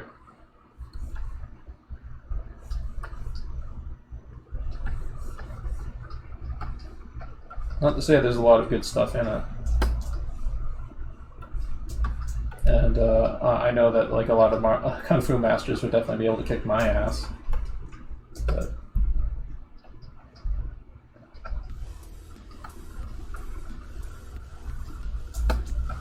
in terms of stuff that actually works for a real fight, like more and more these days, it's kind of being revealed that a lot of those traditional martial arts are really terrible. They're more about cultural stuff, more about cultural ideas of how to approach fighting, or about like cultural tradition and religion and art than they are about practical fighting. And that's just something to keep in mind when you're learning about how to design fight choreography and like the body language and stuff that goes into a lot of these martial arts systems. I'm really, I'm toying with, I've been toying with the idea of basically making a fight scene between a character who has like almost no technique, like they're just they use like just basically the most practical, unflashy fighting techniques that are just really efficient and just stop someone. And I want them fighting against like a stereotypical kind of shonen battle manga character who's just like in these huge wind-up super attacks and stuff, and the guy just wrecks him. Just pops him in the face mid charge up attack, like fucking doesn't let up on him. It doesn't give him an opportunity to reuse any of the special attacks. Like, dodges easily from them. It's like, what the fuck is this? And I want it to come across like this guy has not like spent any of that stupid amount of time like doing like the shonen battle protagonist training shit. Like they've been training, but it's like all practical stuff that actually works in the field.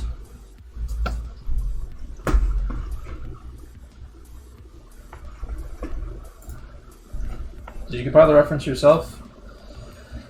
I did. I just joinked them from Pinterest, though. I don't know the name of this model, but I mean, if you search around on Pinterest, you could probably find it. Or do a screenshot my stream and then do a Google image search of the image or something. You could probably find more of the poses. I actually might make more of the poses available in my class section. And Twitch. I actually better show people how to join my class section during the break. Please remind me to do that. So I used to assign homework. I'm not going to be assigning homework lately, but I'm going to say that people should be continually doing what we did here throughout the week and doing it at their own pace. You want to keep practicing this stuff regularly to get fluent with it and just use it as a tool.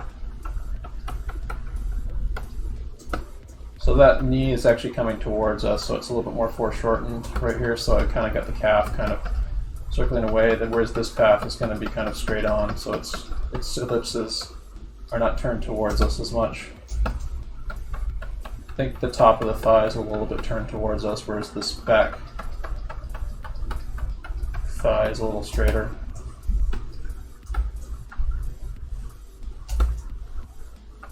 Looking for little opportunities to kind of play with understanding the form. And if you notice, I was using a little bit of the tornado technique there, which we've gone over previously. And the tornado is an approach to the figure that is like this, where you just build the figure out of concentric circles showing the direction of the form. Like that arm is foreshortened to us, for example. There's a foreshortened thigh right there, with a calf that has changed direction and is going down. Okay, Google, stop. And then you can even use you can even start with a gesture line, like this. So we're on break right now. Okay, Google, set timer 6 minutes. 6 minutes, and that's starting now. Do stuff like this. You can hybridize it and add elements to it that don't use the tornado. Like I like adding in hard sections of the anatomy, like the pelvis and the rib cage, for example, or like the joints in my hybrid approach. The head, but you can do the head. You do a whole figure like this. You can draw these very small. Like if you have a little bit of time to kill in a doctor's office or something like that, you can try inventing figures with the very, very tiny figures with a ballpoint pen or something, kind of like this. It's a nice way to kind of wrap your head around thumbnailing. There is a certain point when you're doing these where you're going to kind of realize, I'm getting kind of a little bit wrapped up in scribbling and spending too much time scribbling these out. And then when you do that, that's when you just jump into just doing this. And just like simplifying things. Because like this is a technique for you to kind of understand and wrap your head around the 3D form. You don't necessarily use it all the time. You don't necessarily use it all the time when you're actually like creating a drawing of a character you want to develop and work out the drawing problems of. But once you've kind of warmed up with it, then you can move back into doing simpler shapes.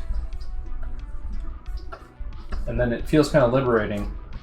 Like you kind of like, now because I've done all those kind of tornado drawings, I kind of have wrapped my head around how the direction of form works.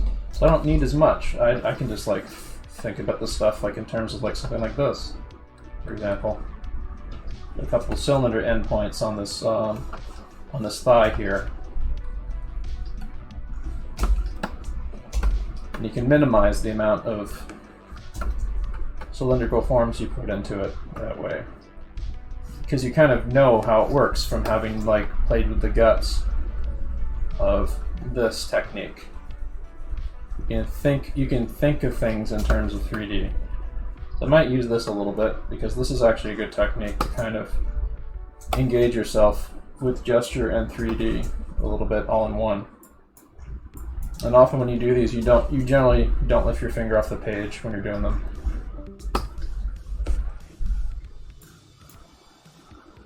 One word to warn you about them though, you will have a tendency to draw with your wrist when you do these. You want to kind of try to avoid that and hopefully kind of use your elbow. If you're drawing them very tiny, like you can kind of use your wrist a little bit. Then in those cases, like you're not putting too much pressure on your wrist, and your wrist becomes like a tiny version of your shoulder if you're drawing really, really, really, kind of like what I just did now. So I might like fill the page of stuff like that, but I'm drawing like from my fingers and my wrist a little bit. This is like one of those weird exceptions where I'd be okay with drawing from my fingers and my wrist because I'm drawing really itty bitty, and it's not as much pressure on my hand. And I wouldn't like do this regularly. Like I do this occasionally. So it's not going to destroy my hand to do a few of those. It will if I'm like doing it for like a few hours or something. But yeah. Okay, okay Google, how much time left on timer?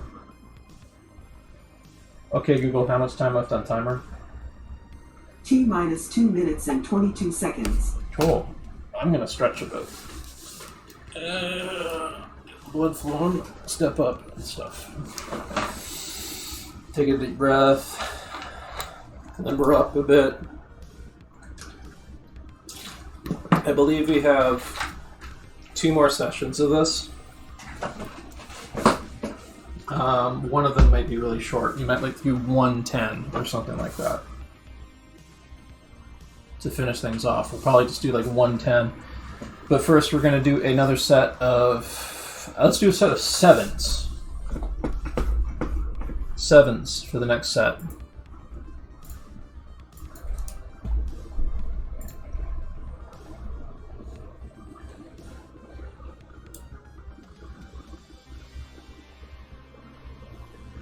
You want to avoid using your wrist and your elbow. You want to cultivate the ability to use your shoulder, and you want to make sure that your shoulder has a full range of motion when you're drawing. You want to make sure your arm has a full range of motion, that your arm isn't resting on anything, that you're seated well, so that you can kind of rest your hand a little bit on the drawing page so your arm doesn't get fatigued.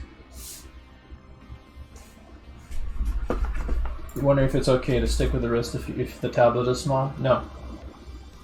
You can do occasional drawings like what I did with those very tiny little thumbnail things with your wrist, but do not make a major habit out of it because it will fuck up your hand. Even on a small tablet, you want to be using your shoulder. You'll just be using it. You'll gain better control doing it that way. Your hand will be steadier.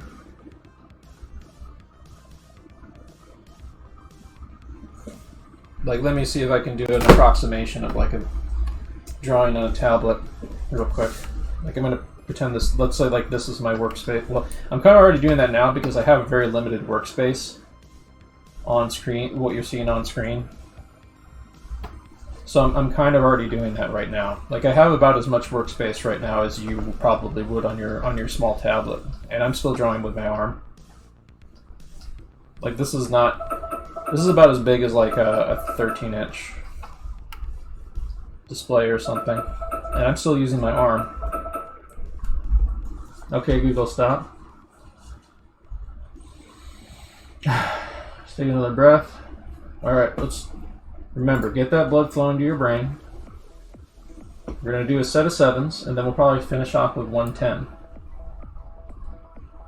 And then we'll take a peek at some Sakugaburo stuff for fun and get inspired for what we're going to be doing tomorrow. That'll be really badass. We should get really excited about what we're going to be doing in the future with animating and learning from animation and applying this stuff to what the cool shit we're going to be doing.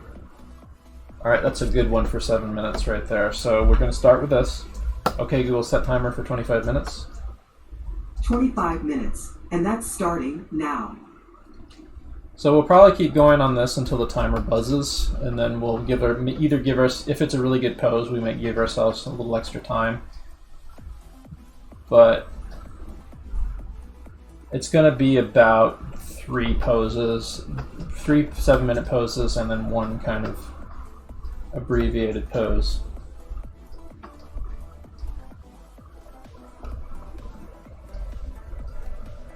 I'm going to try to pay attention to those 3D shapes of the figure.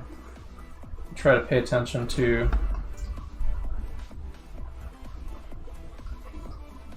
the shoulders. I'm going to think about things I've been doing this evening. Think about how I'm going to be applying what I'm doing to animating. This is going to be our last few sessions here, last couple sessions right here. Try to make these are good ones. Like, I don't necessarily mean make good drawings, mind you. I mean try to make smarter decisions about your learning and what you want to improve at. You might only improve at like 1 or 2 things from this session tonight, and that's fine. In fact, that's what you should be kind of gearing towards. And even if it's just shaking off the rust, if you're coming back rusty, that's good too. For me tonight, I've got things that I'm observing and trying to internalize, even on this figure here.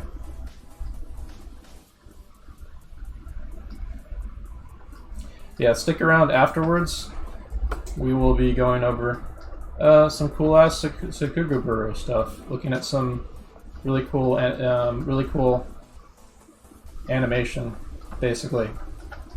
Sakuga animation that we're going to be studying from. We're going to potentially be studying from tomorrow if we find like a clip that, like, I've got plenty. I know I have on hand like plenty of clips that we can use for tomorrow, but I will try to pick one that like feels like, yeah, I can definitely vibe with that, and I think I'd be able to dispense tons of information about this one. There's something about this that I really want to learn from. There's plenty of clips that I know of that we can do, but let's take a look at stuff and maybe see if we can discover something that might be a good one to use for tomorrow.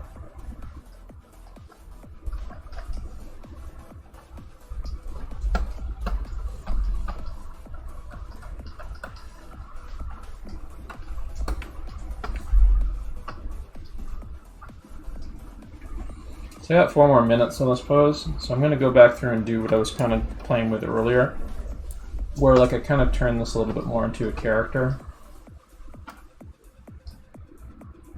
Let's see here. Let's do with that.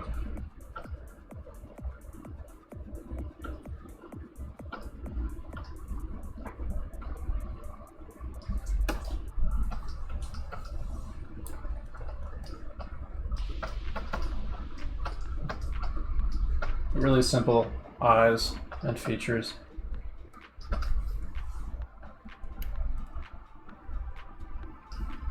Kind of spaced really far apart on purpose. Just going to play with turning this into a character right now.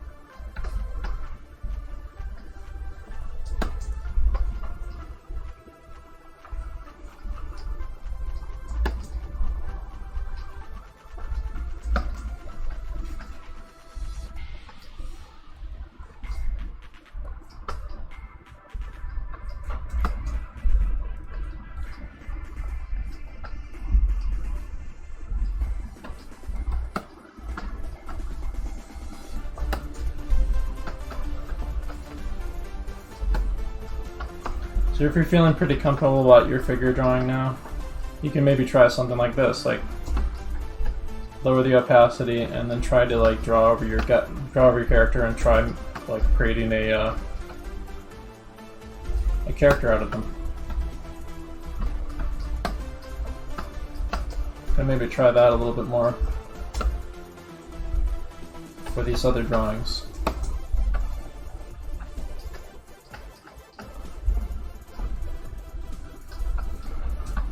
So what we're doing here is not too far, is very, very similar to what we did on the gesture drawing class on Wednesday. Except we're taking the opportunity to do much longer poses too.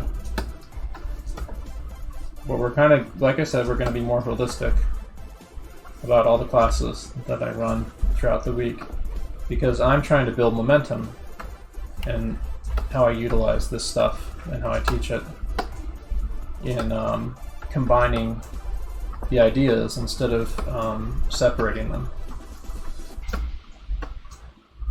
So there will be longer poses in the future too. Like I want to maybe make like stuff in the future. We will maybe like have longer poses where the pose itself is the finished drawing that we're going to be aiming towards making during the session, for example. We'll see how things evolve though, and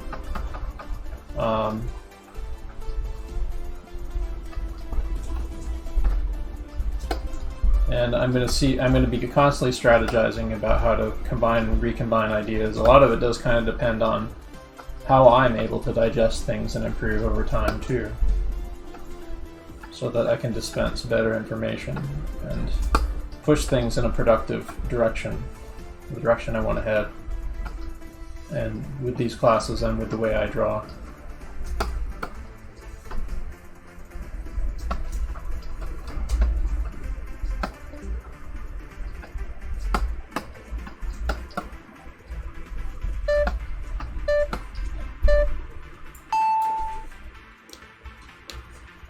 So that's a good start.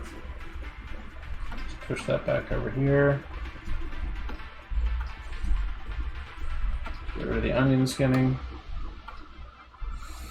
I'm probably not going to use this pose though. This one's a little bit too contained. That's a good pose for 7 minutes.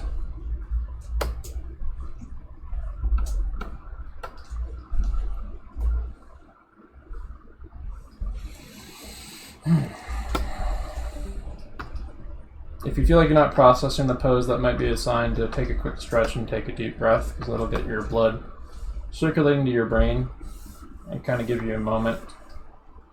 That's what I sort of just did. Kind of give you a moment to process a little bit. That is an illustration, by the way. It's just a really, really good illustration. I think I know the name of the artist, too. Yeah,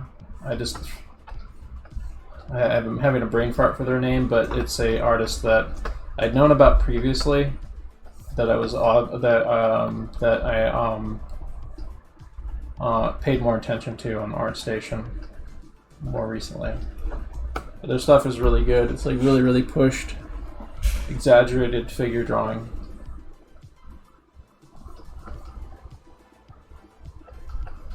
I'll see if I can find them again later.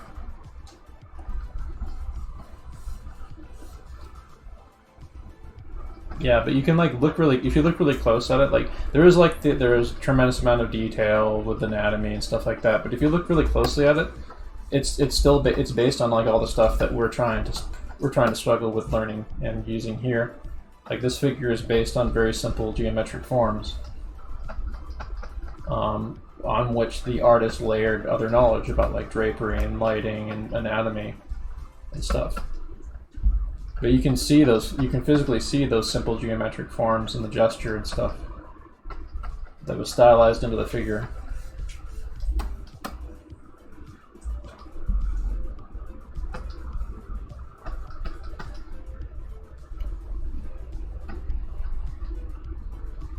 I love those hands. Like you could almost do like a ton of hand studies just by like vignetting and zooming in on those hands for a pose reference doc folder or something.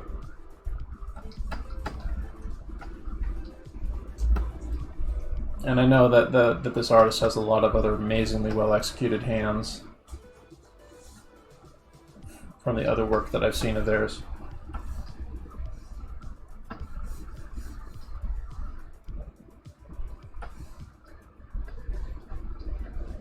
And make no mistake about it, this is a fairly real looking figure, but it's very, you can see like it's designed and the sense of design is really evident. You can see like basic shapes, straights and curves and things like that, and sense of a flow and gesture and exaggeration and stuff all kind of coming together and playing against itself to create this really easy. This is a seated pose, but this figure is very dynamic.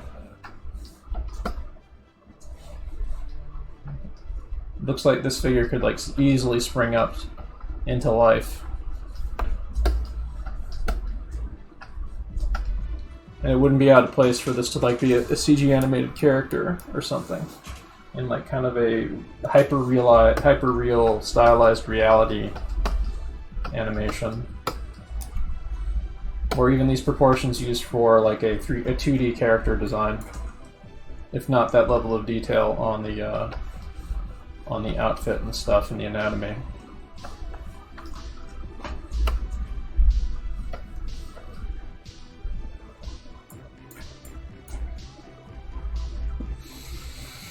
I need to stretch again. That's a moment to kind of pull back and reflect and think too. You don't have to, even during these drawing sessions, you don't have to be drawing all the time.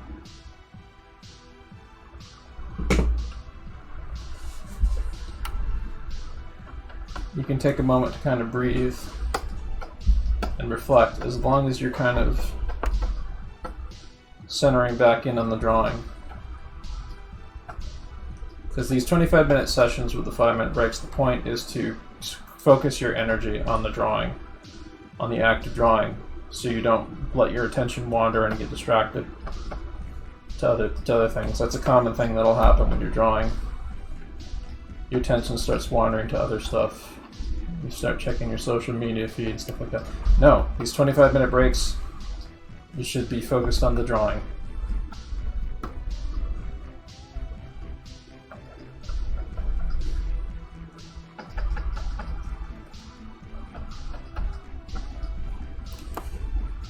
About 2 minutes left. Just gonna toss that in there.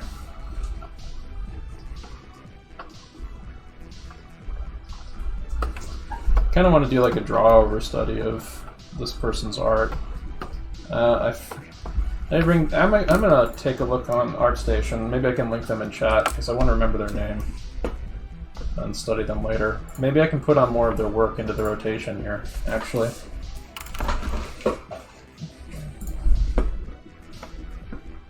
Okay, so where are my legs? Actions.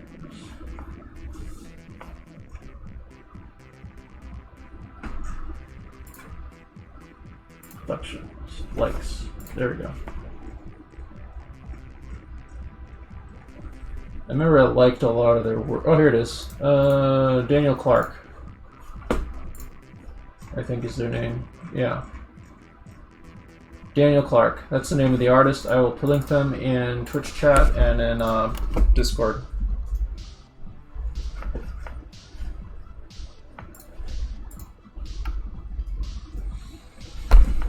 And I may yoink some of his images for the rest of our session because they're fantastic to study from.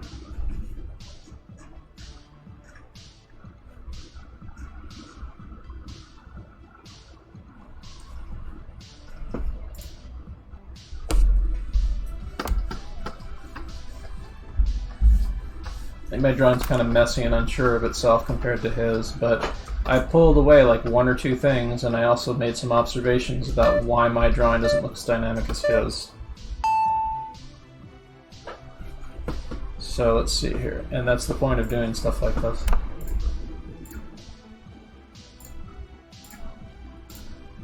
Someone like him might, like if you're doing a session like this, it might be a good idea to have like art by him up next to you. That's a nice pose. Someone like him might be good. It might be good to have like up next to you while you're doing your figure drawing session, because then it'll give you a better idea of what to aim for. And I was encouraging people to do something like that the last few previous weeks, with reference for like dimensional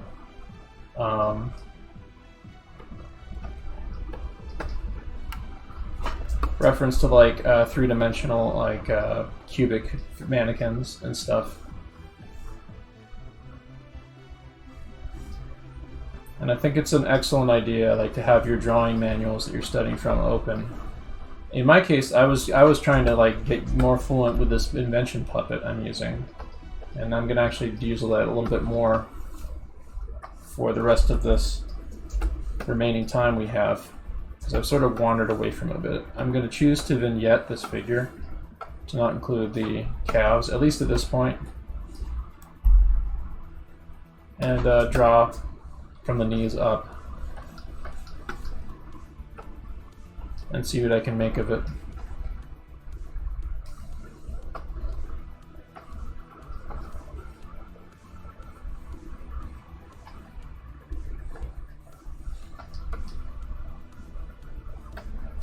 Yeah, if you're running through paper like crazy, you should use cheap printer paper.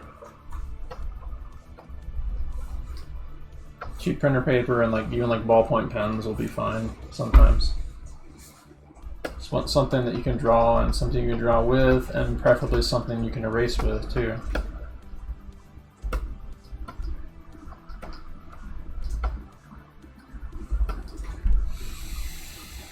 I'm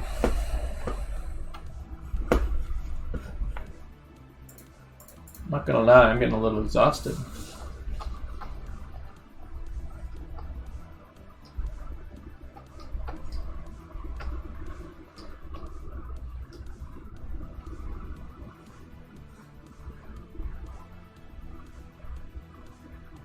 I'm going to take a look actually at Daniel Clark's work. I'm going to try making interlocking shapes, taking a look at his drawings. Just a little bit. Oof, but yeah, I am getting pretty exhausted right now.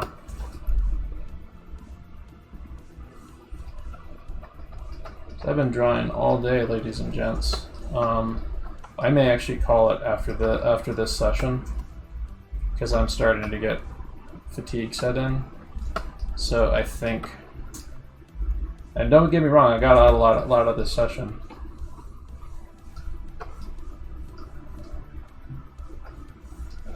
Just don't want to push it too hard, you know. Okay, Google, how much time left on timer?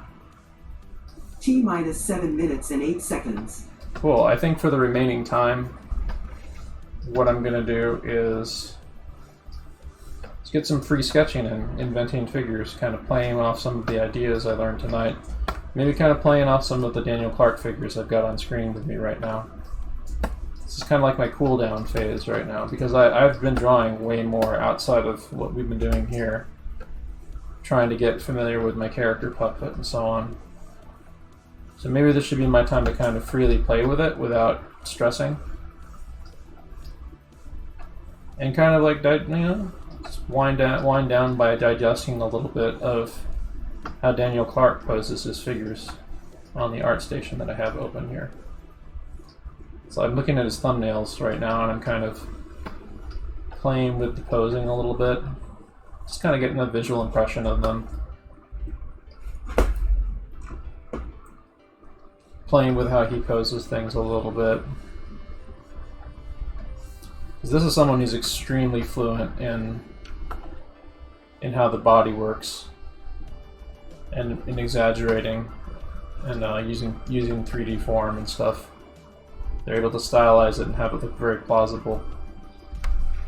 So maybe I would just want to absorb one or two things from it, just from observation, just having a little bit of some of that in my brain from exposing myself to it at the very end here, like exposing myself to a really good ass artist and trying to key into a little bit of what he does at the very end here would probably be very healthy.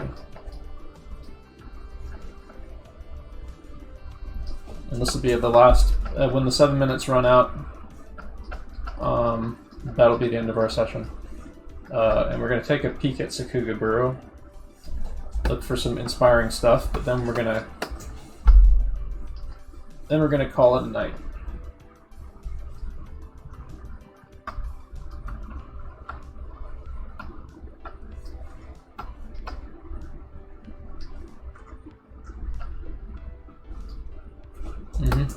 I'm just getting a little bit of like kind of gesture drawing using the stuff. That's how I'm going to be winding down. What's cool is like I know some of the photographs he used to kind of do these kind of like style studies and stuff, and it's kind of keying me into ideas of how I could play with studying from photographs like the ones we had on stream tonight.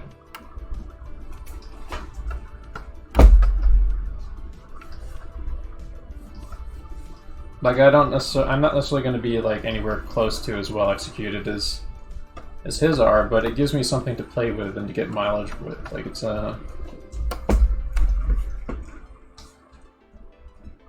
it shows an approach that can be a fun way of learning.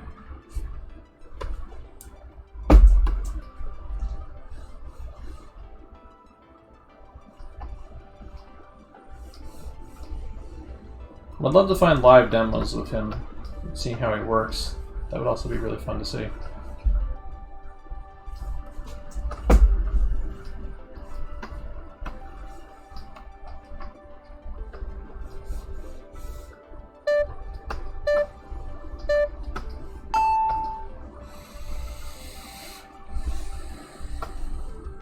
Okay, Google, how much time left on timer? T-minus 3 minutes and 20 seconds. Cool, so we got about 3 minutes, and then we're going to be done with the pose session this evening. I'm going to bring up Sakuga Buro actually preemptively, because I'm getting really exhausted. And we'll take a look at some of that stuff. I'll take a look at my art Twitter feed, where I follow a lot of art accounts. It's called Art of Spacedad.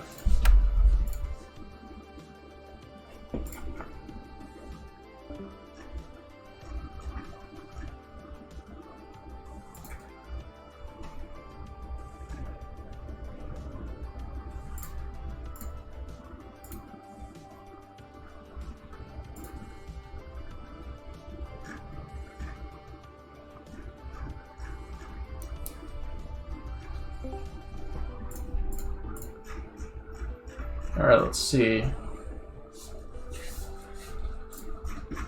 So, let's see if I can find some good Sakuga. There's some pencil tests somebody posted from X-Men Evolution. From like 2000s, wow.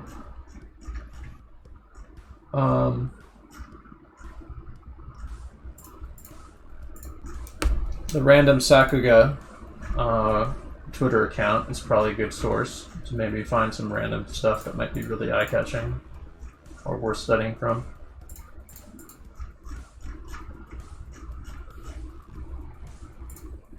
Oh, here we go. I found some Genga animation that I'm going to share on stream.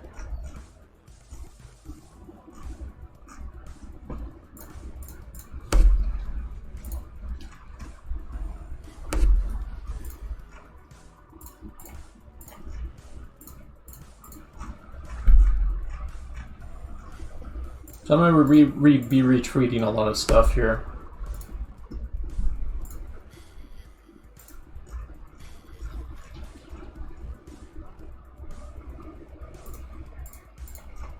And of course you can follow my art account also. My art account, which doesn't have stupid ranty BS like on my main account, and it's just focused on retweeting art.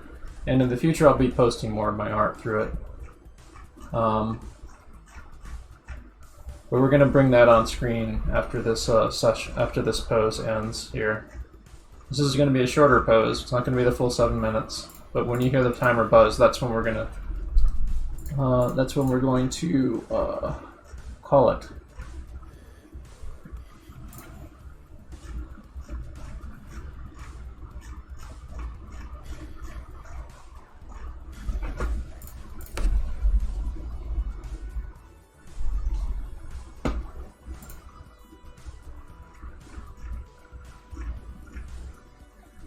Oh wow, I found a really nice...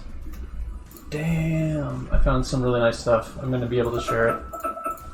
Okay, Google, stop. Alright, so let me just cycle through a few things here, and then I will share it.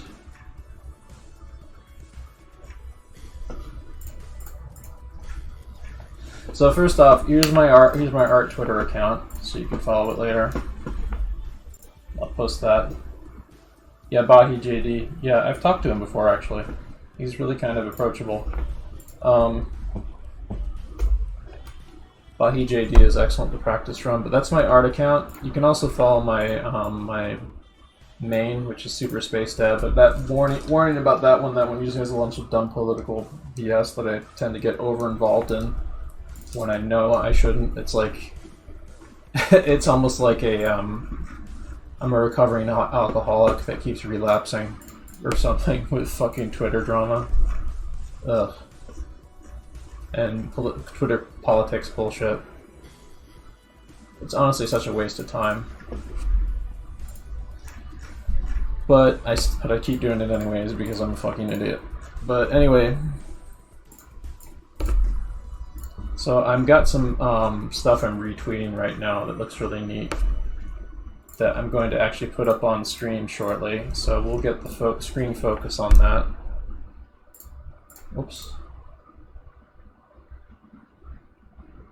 There we go. A little swappy. Swippy swappy there.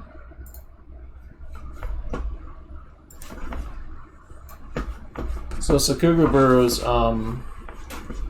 Sakugabura has a few accounts. There's also there's random Sakuga and Sakugabura. They usually have a lot of good shit. There's a bunch of stuff from Glitch Text that is really nice. Ooh, yeah, we may actually take a look at Glitch Text tomorrow. That might be a good one. I think that this would be. I think it'd be a good idea because the season 2 just came out of Glitch Text, and I actually think I'll be watching it tonight. So I think that this will. I think picking some good shit from Glitch Text would be something that we should definitely study tomorrow.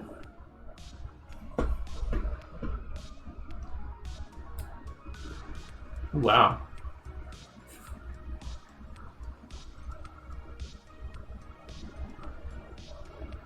It's really nice.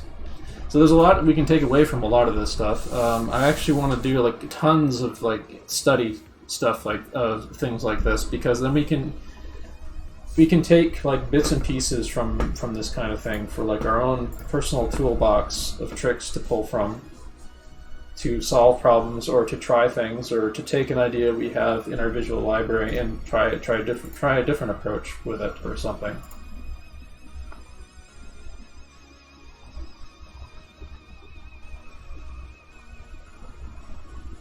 This scene isn't that big of a deal, but I do like the transition cuts in it. Oh, that's cool. Yeah, there's some good transition cuts in that, but I don't know that that one would be the best to study from for animation. Here's an animatic, which has some. Here's an animatic that also goes into the. It shows the storyboard animatic, and has some pretty elaborate animation in it. And then there's the actual character animation in the show. I think the storyboard animatic was actually the storyboard animatic may have been the actual animation they used. But here, let's see. There's a storyboard animatic that's really elaborate for an animatic. It's like it's effects animation practically. Okay, so we get that shot.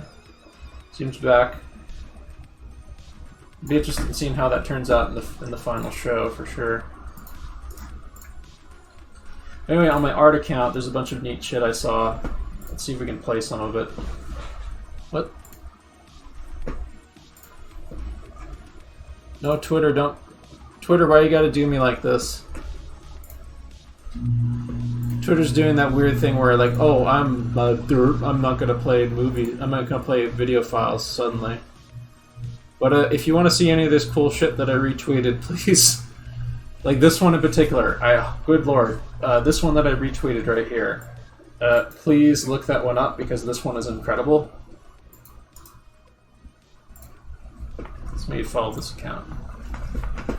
I'm gonna link that one in the chats so you can hopefully see it when Twitter isn't being a fucking piece of shit.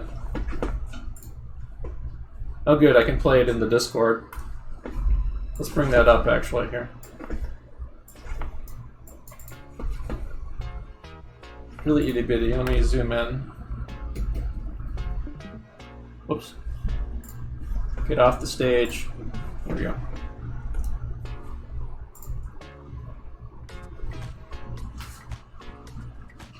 Yeah, isn't that nice? That's really pretty. It's amazing. I forget the name of the punch technique used here, but it's like U-bar punch or something like that. But it's a classic anime punch, and we'll probably do some study of something like that in the future too. But that one was gorgeous. In particular. Yeah, there's other stuff. Oh, there's some still images. This is, I think, isn't this Great Mouse Detective? Like, this is like, yeah, this is Great Mouse Detective human character versions. This really amazing artist did this really cool version of. Here's something that was just a cool anime-ish character design by an artist named Jessica Lynn up here. I'm kind of surprised I don't follow them. I think I follow them on my other account. Pretty sure I follow Pucka Noodles. They're really awesome too. You can probably take a peek at them. They're, yeah. Yeah, that's some of the stuff. That's all the way from like 2017 too. Well, they don't have very much recent animation stuff that I'm seeing here that they posted. But yeah, that's really cool. This is I'm gonna actually post this in chat because I want you to see this amazing stellar animation. Like, so what happens with Cartoon Network and Disney Channel shows? The artists will often make and post to Instagram or post to Twitter or post around the studio with like little photocopy drawings that are promoting the episode. And so this is one that some of them are like just like quick sketchy things. Sometimes they're a little more elaborate illustration drawings and things like that. And sometimes you get stuff like this that is just like, well, it'll be self-explanatory when I bring it up. And let me just turn off the music back here.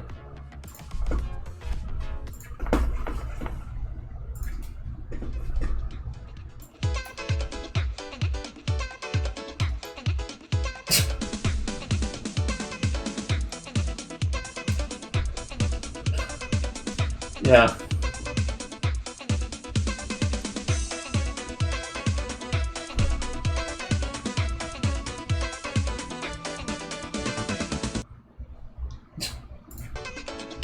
This kind of reminds me of like shitty Animutation Flash from like early Newgrounds.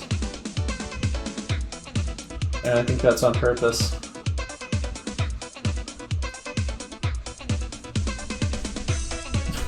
Fucking giant face there. Yes, you're welcome there, Wanoom. Thank you for... Get off the stage, buddy. Oh, just kidding. But yeah, I think glitch text.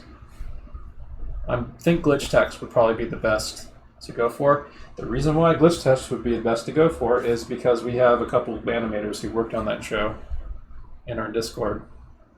So we might be able to ask some questions of them if any of them worked on any of the shots here that we might be potentially studying tomorrow.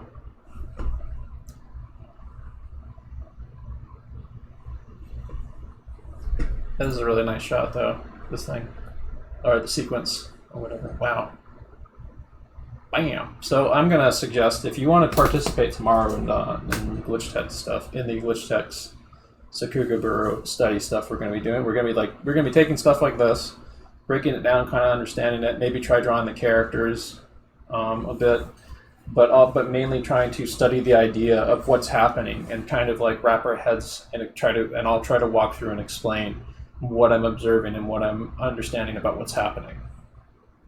And you can absorb one or two things from it, a few things from it, and kind of think about what's going on and kind of internalize it for your potentially your own animation stuff in the future, and just add it to your visual library of understanding how to handle certain things. This shot is really nice. I'm going to download it so I don't forget that we might be using it. But yeah, there's so much to go over: the anticipation, the punch, the perspective. Oh yeah. So yeah, this one definitely I'm leaning heavily towards using tomorrow. So, bam. So I'm gonna punch you all to sleep right now with a congratulations for everyone who stayed around to the end. Congratulations. A reminder: you can sign up on my Patreon to get high quality images and the Harmony and Clip Studio and PSD files of my class demos. YouTube videos of these classes are going to be usually available a day or two after. And yeah, on my YouTube. So please subscribe to my YouTube. You can rewatch the classes. You'll help me out. I'm currently not monetized because I need like a certain number of hours of people watching videos before I qualify for that, and a certain number of subs. So that will definitely help. If you'd like to make a direct donation, my donation link is down below on the Twitch page. If you have a Twitch Prime sub, or you want to send some using bits through Twitch, or just a regular sub or whatever, you can support me that way. Every little bit helps. Let's keep these classes free and free for everyone else, and get a little something out of some of the subs too, if you wanted to go for that. In the future, I might actually sell merchandise and things too, and do paid critiques for certain things. But currently, these are all free, other than the class demo stuff that you can get from my Patreon. And you get a cute little, if you subscribe to me on Twitch, you get one of these little guys, my Astropug drawing that I did for my stream emoticon. This little guy. So anyway, we're gonna wrap this up here. Congratulations. Congratulations! Congratulations! Congratulations. Congratulations! Congratulations. Congratulations! Congratulations. Congratulations. Congratulations! Congratulations. Congratulations! Thank you all.